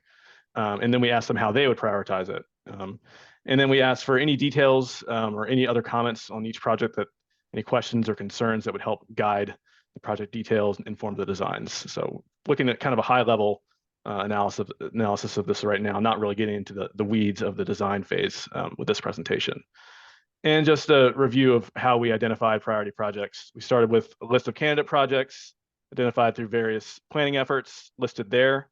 And then we identified priority projects from that list based on locally identified priority improvements and ones that address needs through the prioritization process that I just mentioned. That was using all those evaluation metrics, the geoprocessing stuff that I worked on over the last few months that we talked about in previous meetings. So any needs that weren't addressed by a recently implemented project or a priority project that we identified, we indicated those as planning priorities for the future. So that informs the efforts that the region will undertake over the next several years. You should have a list of those in your packet as well as vision projects, another list of projects for the future. So this is the list of priority infrastructure projects. Again, those are in your packet, and there's some brief descriptions of each. Wasn't planning on going over the descriptions of each project in this presentation, just kind of the focus is going to be review the feedback that we heard in stakeholder meetings and the open house event. So first, we had the 64 and 5th Street interchange improvement. Each slide is going to have a vicinity map as well, kind of showing you the general location of these improvements. So the first bullet here, you'll see from the prioritization process that we undertook, it was identified as a low need. So we have low, medium, high. And then if we heard feedback from the stakeholders, in some cases, we didn't really have, some groups didn't have a lot of feedback to give. So you might see NA for some of these projects. Some groups had more to say. So business stakeholders, we didn't hear anything from, but public safety stakeholders indicated this is a high priority. Community partner stakeholders indicated this is a low priority. So general comments we heard that improvements here would improve pedestrian and bicyclist safety at the interchange and enhance outdoor recreation access at Biscuit Run Park in the future. We heard that a transportation hub could be needed here. We heard one stakeholder who was against implementing a diverging diamond design here, and some comments saying that this is needed, but the entire corridor needs to be addressed as well. For the Raya Road Peanut roundabout, we identify this as a high/medium need, and sometimes you'll see more than one need identified because it's by road segment. So some segments of this road network were high need, some were medium need. Again, didn't hear any strong feelings about this from the business stakeholders. Public safety, interestingly, didn't identify this as a high priority, but the community partners did. So business stakeholders, they did feel that speed was a concern, that there was a need for safety improvements. We didn't really get a priority level from them though. Our community partners definitely had concerns with safety, pedestrian deaths at this intersection, as well as issues with safely biking along the Raya Road corridor. But interestingly, the public safety stakeholders didn't seem to feel that there were many issues here. So a little bit of different feedback from these groups. But so we identified it as a high need. We also heard that it was low need, high need. We'll take that into consideration. Airport Road and 29, the overall need that we identified was low. Business stakeholders seemed to think this was a high priority. Didn't have any strong feelings from the other groups. Comments, it's difficult for pedestrians to cross 29 under current conditions, but as density increases in nearby areas, it's going to become even more important and more of an issue. So something should be done here. Our public safety stakeholders wanted to see improvements to stoplight timing, sidewalks and crosswalks, rather than a big capital investment like a roundabout. For the Ivy Road corridor, the overall need for this entire corridor came out as low, but this was identified as a high priority by 2 of our stakeholder groups. Business stakeholders especially were kind of looking at this from a tourism lens, thinking that improvements to this area would be essential for tourism, getting in and out of this area. Public safety stakeholders noted there were a lot of flooding and congestion issues in certain parts of this corridor. And we heard there would be a lot of walkability benefits from adding a shared use path along Old Ivy Road in this corridor. For this improvement, we're looking at Crozet, so US 250 next to Henley Middle and Brownsville Elementary. Again, our prioritization process, the data was showing this as a low need. Public safety found this to be a high need. Didn't hear much from the other 2 groups. On this one, pedestrian access for students is a challenge. There's inconsistent sidewalk access on nearby roads, sidewalks that kind of end and start abruptly. There is a roundabout design proposed for this. Someone mentioned that that might be kind of confusing for bus traffic. So that's something to take into consideration as well. This one was interesting. When you look at the public comment map, we saw this was a hot spot in the 3 intersections at Crozet Avenue, at the schools, and at Old Trail Drive. There was hot spots of public comments right there. So that was one that the prioritization process might not have thought was a high priority, but that was just one step of this whole process. Public comment was also taken into account. I'm moving kind of fast here, but I'm going to keep going. Avon Street Extended and Mill Creek Drive intersection. Again, it was a low priority from the prioritization process. We didn't hear any disagreement really with that from the groups. So there's a lot of NAs here. In some cases, I'll also mention that we didn't quite get to all these projects with these stakeholder groups. We were running out of time in some cases, and we asked some groups to kind of, if you had strong feelings about any of these projects, we would take time to talk about those instead of going through the whole list. So in some cases, we didn't get a lot of feedback on the actual priority level, but there was a sense that this could be a good place for a roundabout. Business stakeholders felt that this could be a good future thoroughfare for Biscuit Run Park. The Old Lynchburg Road shared use path. Again, that's a low need according to the prioritization process, and we didn't hear much disagreement with that. Cat did cite a need for a light or a roundabout at the intersection, so that's kind of unrelated to the shared use path. Sort of related, but not necessarily what we were talking about, but that was something that was identified as a potential need. The Berkmar Drive shared use path, that was identified as a low need. We didn't have a lot of strong opinions on this one, but just wanted to share that. Again, Eastern Avenue connection in Crozet, where we're looking at extending Eastern Avenue to connect the West Hall to 250. That one was not identified as a need in the prioritization process because that road doesn't exist. Again, didn't hear a lot of feedback on this one. People thought it was a necessary thing, but not necessarily a high priority. For the Barracks Road corridor, overall, that was identified as a low need. And again, here's where we see kind of a discrepancy from our process and what we heard. So business stakeholders felt this was a high need. Public safety, generally kind of a medium need. High priority area for bike and ped safety and traffic congestion.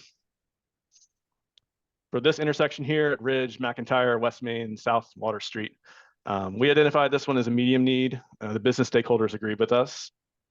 Didn't get a priority level from the other groups, but general comments that this is a really confusing and generally unsafe intersection for visitors and residents alike.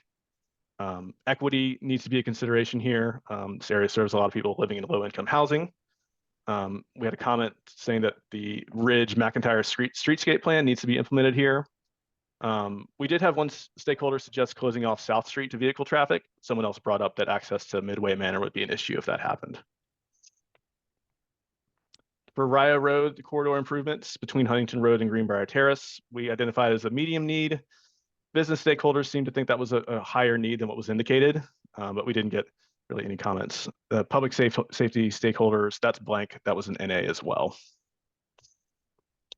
For the Fifth Street multimodal improvements, you're seeing 3 prioritization levels there because it's a long stretch of road and different segments had different priority needs. But since the high was in there, we can consider that a high need. Business stakeholders agreed with that. Didn't get a priority level from the other 2 groups, but some comments about this one. Wanting to see this happen in conjunction with improvements to the entire corridor. Kat mentioned that there would be a need for a bus lane on this corridor, especially going south in the future. For the Preston Avenue multimodal improvements, that was identified as a high/medium need. The business stakeholders agree that that was a high need. Comments here, just heard that the 10th Street intersection is confusing. Hillsdale South extension, including the 2250 interchange and multimodal improvements, a high need identified via prioritization process. We had agreement with that from the business stakeholders, but no real comments, just saying this is a high priority, we should do it. For Peter Jefferson Parkway and Rolkin Road access management, a medium need identified through our process. The business stakeholders, again, identified that as a high need. Didn't hear much from the other 2 groups on that one. And no real comments in general. And the Ravenna River bike and ped bridge between Pantops and Woollen Mills, that one was identified as a medium priority for our process. Didn't hear any strong opinions on that one or didn't get to it with the other groups. So that is the summary of the feedback that we heard from these meetings. Other feedback that we got, we did receive 1 comment card from the open house and a couple of comments on the project website. So from the open house, we got a comment about West Main Street saying that the city's plans are in the interim phase, but there's no long-term project identified in the long-range plan. A need for a sense that the vision projects were not as visionary as they could be, but general support for what was presented.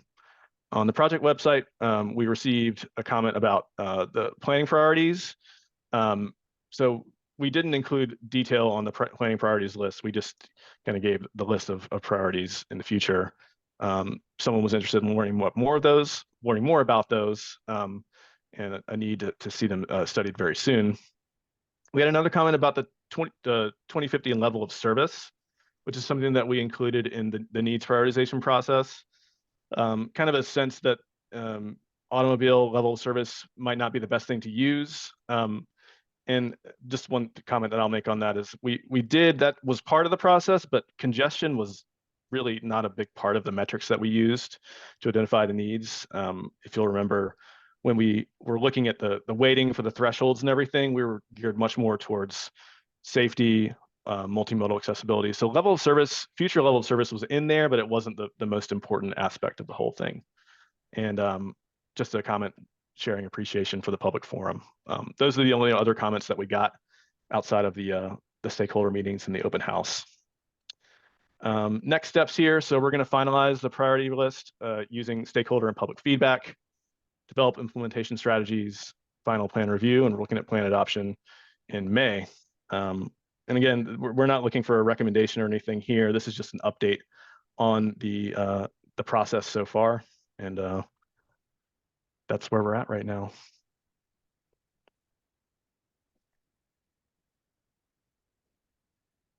Well, I guess first off, let me say I'm shocked that Crozations didn't want didn't even talk about the Eastern Avenue connector. That's all I hear them talk about. But I don't care. What do they call it? Crozations. Crozations. Oh yeah. All right. I've got a question about, I guess we talked about the Ridge McIntyre main intersection. Someone said the Ridge McIntyre plan should be finished.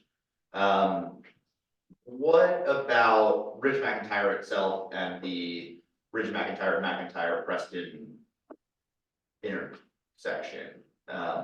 Didn't see that on any of the priority lists. It's not listed as a project on the candidate projects, even though well, there's a roundabout in the study, which is maybe not the solution I would pick, but how does that factor in here? Basically, the intersection to the north of this project and the road in between. Over on 10th Street? No, on Ridge McIntyre itself, where it's Preston. Another place I frequently almost die. Yeah, I know we included on that list several of the items that are north of that on McIntyre, like the extension of this charity path on McIntyre from the county road. I don't think we included this one on the list because we're going to be looking at Preston as a corridor as part of the 10th page small area plan that we starting this year. So I think I probably maybe put my foot on the scale for this one and said, go ahead and take it out because we're going to reevaluate. So that'll be part of the Preston. And it's also on the planning priorities list, the 10th page multimodal improvements, including improvements along 10th Street between Preston and Cherry. So it's in the planning list. And also like a note, one kind of change with the LRTPs across the state is the way Smart Scale has been developed in the last few years of even if your project isn't in the constrained list of projects, it can still qualify for Smart Scale funding here. So the important thing is having projects listed somewhere in the plan, whether that's the visioning list or planning list or the constrained list of projects. So that's kind of one thing, but the constrained list, it's intended to be, these are our higher priority. And of course, we do have a Preston corridor in this constrained list. We would include that. Okay. Yeah. And but so I guess the Ridge McIntyre between the two bad intersections is out of scope of anything, even the vision list, right? It is. I don't remember what the corridor study said for it, but it's a terrible road. They had a bike lane in one direction going uphill, maybe. Okay, it doesn't. Yeah, all right, I'll move on transit, looking at the like transit list. It seems a bit, I won't count like transit, the CAT transit things seem a bit limited compared to, say, the CAT vision study that we just had. What's the reasoning for not including other things, at least in the vision or the unconstrained list?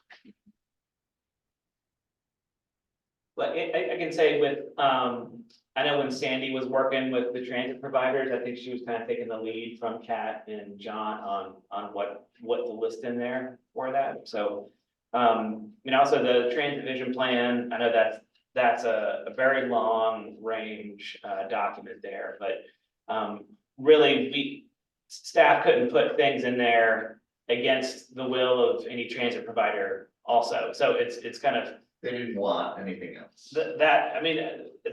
I know Sandy had those discussions with Kat, so I can't interject myself and answer those questions specifically, but I know that we were taking lead of working with Kat on what projects to list. Okay. Yeah, we're currently working on our TSP, so there are some recommendations that probably haven't been fully fleshed out and adopted yet. We did provide the current interim draft recommendations to staff here, and I think they pulled in what they thought was solid and matched up with the transit vision plan, but that didn't leave a lot of over. Can we amend the LRTP later once we finish like the You TFP? can amend it at any time, so Definitely done that ever. yes, we have that. Yeah. Yeah, I mean, I was here for a decade, so during that time, we certainly amended the LRTP. I think the 2035 plan, and Chuck has been here the whole time as I'm trying to think. the storyteller of the PDC's history here too, of just, I know when we had the western bypass situation. All changes came out and we had the other stuff. Yeah, so yeah, it's like a comprehensive plan in that we talk about these 5-year updates, but it really can be updated at any time. Okay. I've tried to get the MPO to try to go to a more group program as opposed to necessarily, you can prioritize it in the group, but instead of having it separated out and have it necessarily constrained, it's technically, if you have something that's in the constraint list, you're supposed to swap them out. We typically haven't done that very much. And by grouping projects together, you can avoid having to do that a lot. So it reduces the number of times you have to change, go back and edit or amend the document, which makes it more flexible from the standpoint of what the vision is. And you can update it every 5 years, so it makes it work a little bit. Okay. Other comments? RTP? What's your timeline on this again? So our plan is, when you all meet in April, you're gonna have a draft in your hands for the whole plan. And then have an opportunity for y'all to review that, provide comments, questions, So we're down to 2 months, the meeting after next. yeah. And then when you have your May meeting, you'll have the updated final plan in your hands here. I mean, again, Jack can talk to this too, of just the most critical part of that plan is that project list. And everything else in that plan, really the rest of the document is there to describe how we got to that. So really, when you all do get that draft, there shouldn't be any surprises in here, anything you haven't seen, because it's really, it's describing the needs evaluation process, what you did through the gap process. It's going through, the public engagement process, which was, very thorough here, and everything that you all have seen and been privy to. So there really, that's the purpose of the written part of the document. Shouldn't be any surprises in there. It's just that documentation steps. Did you guys include the performance metrics? We did, yeah. That's the one.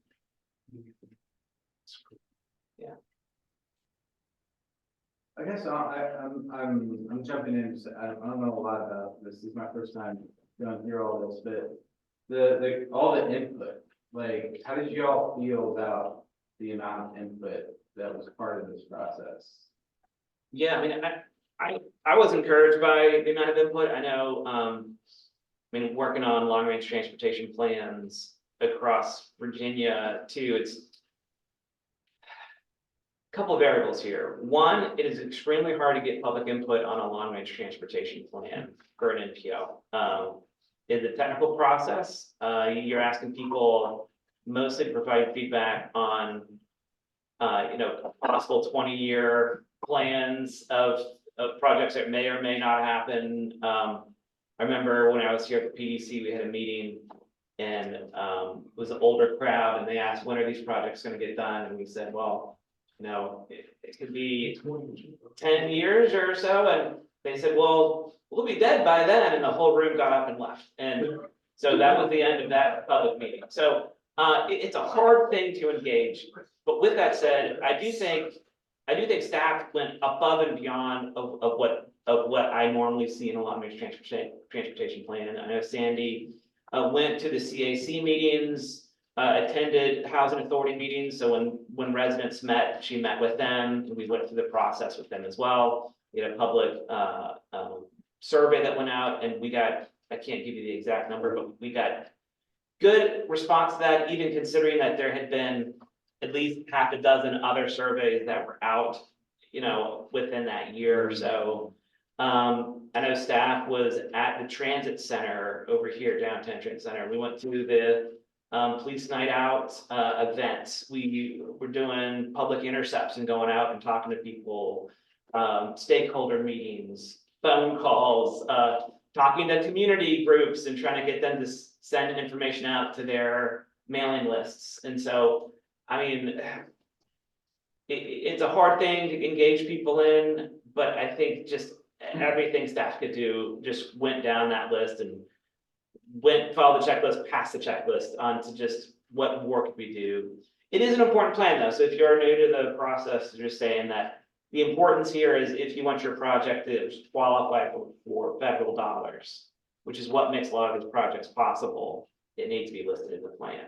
And the MPO is required to update this plan every 5 years under federal code. And this really is the regional transportation document. Now, when you go through the draft and find it might not go down to as much detail as you might hope, or there's some projects that aren't included, keep in mind also that it has to be regionally significant transportation projects. So that's what we're focused on. If it's like a 500-foot segment of sidewalk, that's not really a regional transportation asset. So we're focused on what are the region's transportation needs and what are the regional solutions to address those needs. That's about specific projects. Avon Extended, Mill Creek. That project is, essentially, it looked like there was a comment, maybe a public comment about a roundabout of some sort. Yeah. But, I mean, that project really is I mean, what is it that project's looking to do? That intersection improvement is looking to just improve the intersection, but nothing else up and down Avon, correct? Well, Alan can answer what need it's addressing there, but yes, this project here is specifically for that roundabout there, and it's not addressing Avon Okay, north or south of that segment. okay. You may have I'm not sure what the plan priorities list says, but you may have Avon on that list because we haven't identified any sort of improvements that we want to do. There was also a project that the county submitted last round for smart scale, which just wasn't funded. That went from basically the jail at the bridge all the way to this intersection. So would we not want that on here? No, the county's intention is to have sidewalk or shared use path on Avon. There is a need for a roundabout at either this intersection or an adjacent one, just to improve traffic congestion and left turns out of some of those subdivisions there. So that's the intention of this project and the overall intention of improving the Avon corridor for all locations. Oh, but we do have Avon Tree multimodal. Oh, wait, no, that's the city one. So the Avon Tree multimodal improvements for the rest of the corridor, do you need that in this list? I thought that this covered what we needed. It's just like Will was saying, is that a significant project? So my mom lives over there, and I'm just thinking about her getting to Wegmans. Well, it doesn't mean Yeah, man. it won't happen, it just means that it might not be significant compared to some of the other projects that are listed in here. It still could happen, but it's just the mechanism, it doesn't need to be in this document. Yeah, I mean, it doesn't seem less significant than Yeah. like It's the just- Avon Tree it's- city. It's there. it's gonna be hard to get it funded for the most part, but keeping it in the list. It's gonna be on the list, it just may not be on the list that's listed in the long range plan as the highest priorities. Right, but it's not in here at all, I think, right? I didn't see it. And I'm asking this question because, not because it's your, this is the county, but so that I just understand again how to go about this, but I guess I'm a little surprised that it wouldn't score high, it wouldn't be, because there are all those folks on one side of the interstate, and then there's all this retail and shopping on the other side of the interstate. I mean, is that because there's really no good pedestrian access on the bridge, and that'd be a completely separate, project? Well, I think my question back at you is, what are you referring to scoring? Like scoring for the LRTP process, scoring for smart scale? I guess I don't know. I guess I was referring to what Chuck was saying in terms of how it would, so I guess maybe that is for smart scale. Wouldn't scroll very well for smart scale. And it hasn't. We It don't hasn't. have- Yeah, that's why I said didn't score very well last time. It's gonna be worse now because they changed the scoring methodology for land use. So you got a lot of points in land use for bike and pedestrian coverage. You're not gonna get that this round. You gotta get your points from other facilities, so unless you're doing some sort of safety or road improvement project that's gonna include those facilities, those as standalone facilities aren't gonna do. And I guess also, the hope though is that they change the scoring in the next 5 years to make it better. Who knows? it keeps changing, but again, so the long range plan, also keep in mind that the long range plan is a bit of a financial document. The tip is definitely the financial document of how funding is allocated by fiscal year, but the LRPP kind of opens up what funding you can bring in. I mean, if there's a project that you want to do that's not on the list, at least get it on the vision list. And it can live there in the vision list and be there and cover you in case you want to apply for certain funds. So if there's something missing, we can put that in. We're trying to assemble that constraint list, which is kind of our high priority regional network list there, but there's been some other projects in the past. I think the city has put some projects in past LRTPs. The county has put some projects in past LRTPs in the plan that weren't necessarily using those federal dollars. And so it wasn't benefiting by being in the long range plan. However, we put it in anyway, just to acknowledge of, hey, this is a project that is important to the region. So we'll list it here. But I know kind of part of what we're focusing on here is trying to get that constrained list of projects, really detailed out. And Sharon, let me make a suggestion. Would there be a redundancy issue with having the full Avon corridor plan on the vision list? Because the corridor plan would be a perfect peer to the other things that are on the vision. Yeah. I mean, And then I would if, see a you know, there's a raise grant or something that comes available for that pedestrian bridge, it's on. So we could just name all the streets. well, some. No, I agree with you, Peter. I just did that. Yeah. Just for that one project, that could be solution. Yeah, I don't think the county is in any way opposed to it. Like we said, we've applied for funding for multimodal on this corridor before. It's still our intention. We are trying to piecemeal it together with development at this point, but we would definitely not object to having it on the vision list. We can certainly do that. In terms of other things on the vision list, random projects I'm thinking about, I know UVA, sort of city has talked for a long time about the pedestrian tunnel under the railroad connecting UVA to Pikeville. I don't know, I don't think there's any imminent plan to do it, but it's a pretty big project, monetary wise, and might warrant being on that list. Are we calling it on the Sunset Fontaine connector? Is that finally dead forever? I think that's still on our current LRTP. I'm pretty sure that's, but I think we took it out entirely, right? It's gone. We get, I mean, greater developments.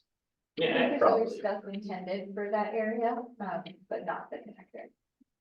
I want to be mindful here too, of the agenda. No, we're just passed over 1 minute over your agenda time at UPWP, and you all have your own schedules here too. So I'll just put out there here, if I believe you all have information in the packet. And so if you have additional comments, if there's something that's missing that you want on that vision list, if you flag something for our attention, you can send that to staff and they'll forward that to us. So I want to be mindful of that schedule on your agenda and your schedules personally and your time. But yes, we can add that to the vision list. That is not a problem. And as I mentioned before, you'll have a draft before you. That's one more opportunity to provide additional comment.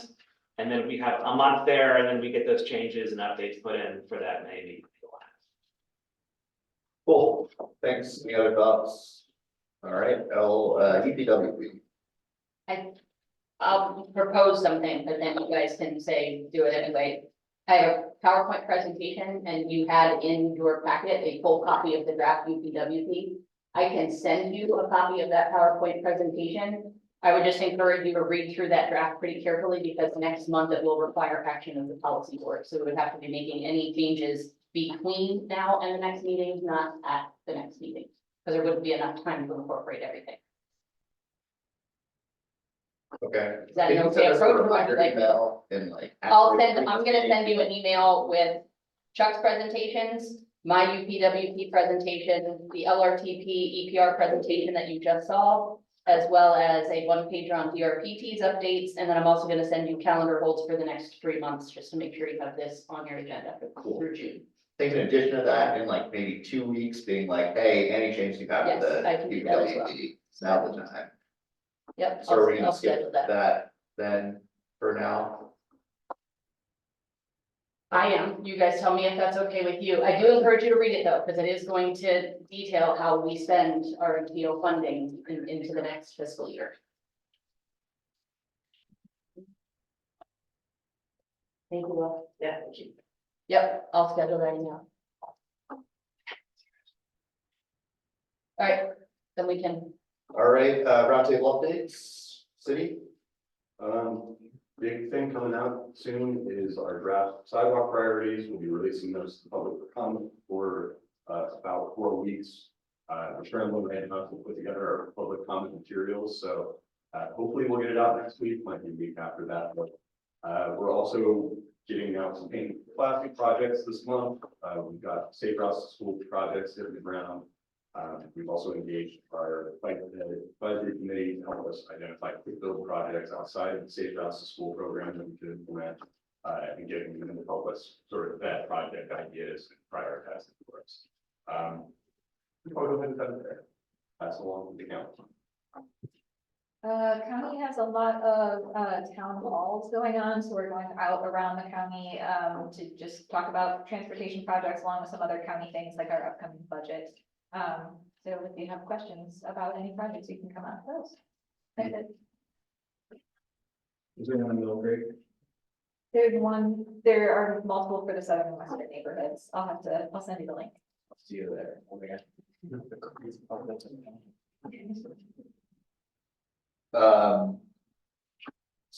PWC, Campo, you can, VDOT, I think was soon Small covered. scale. Uh, That's basically my job. GRPT, I will send you the one pager that they sent me. They're gonna have a transition, I think, perhaps, and who's coming. okay. Oh, I know FTA, so I don't know if you're. I'll get And Breeze to Richmond, starting next year. There you go. Roger. Just real quick, and I will send an email, follow-up for that, but we are in the process of working on our strategic plan for the commuter assistance programs. And, we do have a survey where we're collecting some feedback on, commuting in the region. So, if it's okay with you guys, I'll send you just a little email with a link to that survey and maybe some people that you might be, interested in passing it on to. That survey will close by the time that we meet next, but there's still quite a bit of a window to respond to that. And then I'll probably have some more updates once we narrow in on some of our target markets that might be worth sharing here at this committee. But that's pretty much it for now. Cool, Cash. I can do that one. So we are wrapping up the draft TSP. We'll be rolling that out at the end of April, beginning of May for public comment and feedback. We are aiming for adopting that as CAT's TSP sometime in June. We are also in parallel with that, moving forward with our zero emission bus transition planning. We have gotten direction from City Council on what tools we should be moving forward with. We're doing a two-phase pilot with battery electric buses and a pilot with hydrogen buses to figure out, which mix of those two you want to have in our fleet going forward. And we are aiming to have that all wrapped up along with all of our site planning for any facility expansions that we would need to do sometime this fall. So there's still more work to be done on the zero emissions bus transition. It seemed like a lot of it was aimed at figuring out that question of what the fuel is going to be, but there are more questions beyond that. And we'll be working through the summer to solve those. Josh. Yeah, we have a few studies underway, which I've mentioned before, microtransit study, bus electrification and fleet transition study. And we're having a meeting next week on the rural transit needs study. And there was a survey that was sent to everyone here, I believe, maybe last week or something, just for that. And maybe a few minutes to take a look at that survey, that'd be helpful. Yeah, that's it. You get? Nothing major, just the usual lane closures and stuff around Ivy, Fontaine Park. There's a lot of construction there that is mobilizing. Hitting big in the coming months, but the delays there as well. But, nothing else. I don't have any like ETS updates or anything like that at this point. Just operations going on there. Cool. Matters from the public? Peter, anything else? All right, anyone else have anything else? All right, wow, you managed to adjourn only 8 minutes late. Good job, everybody. Sorry, I'm stressed. Sorry for the. That was me. We'll get to that.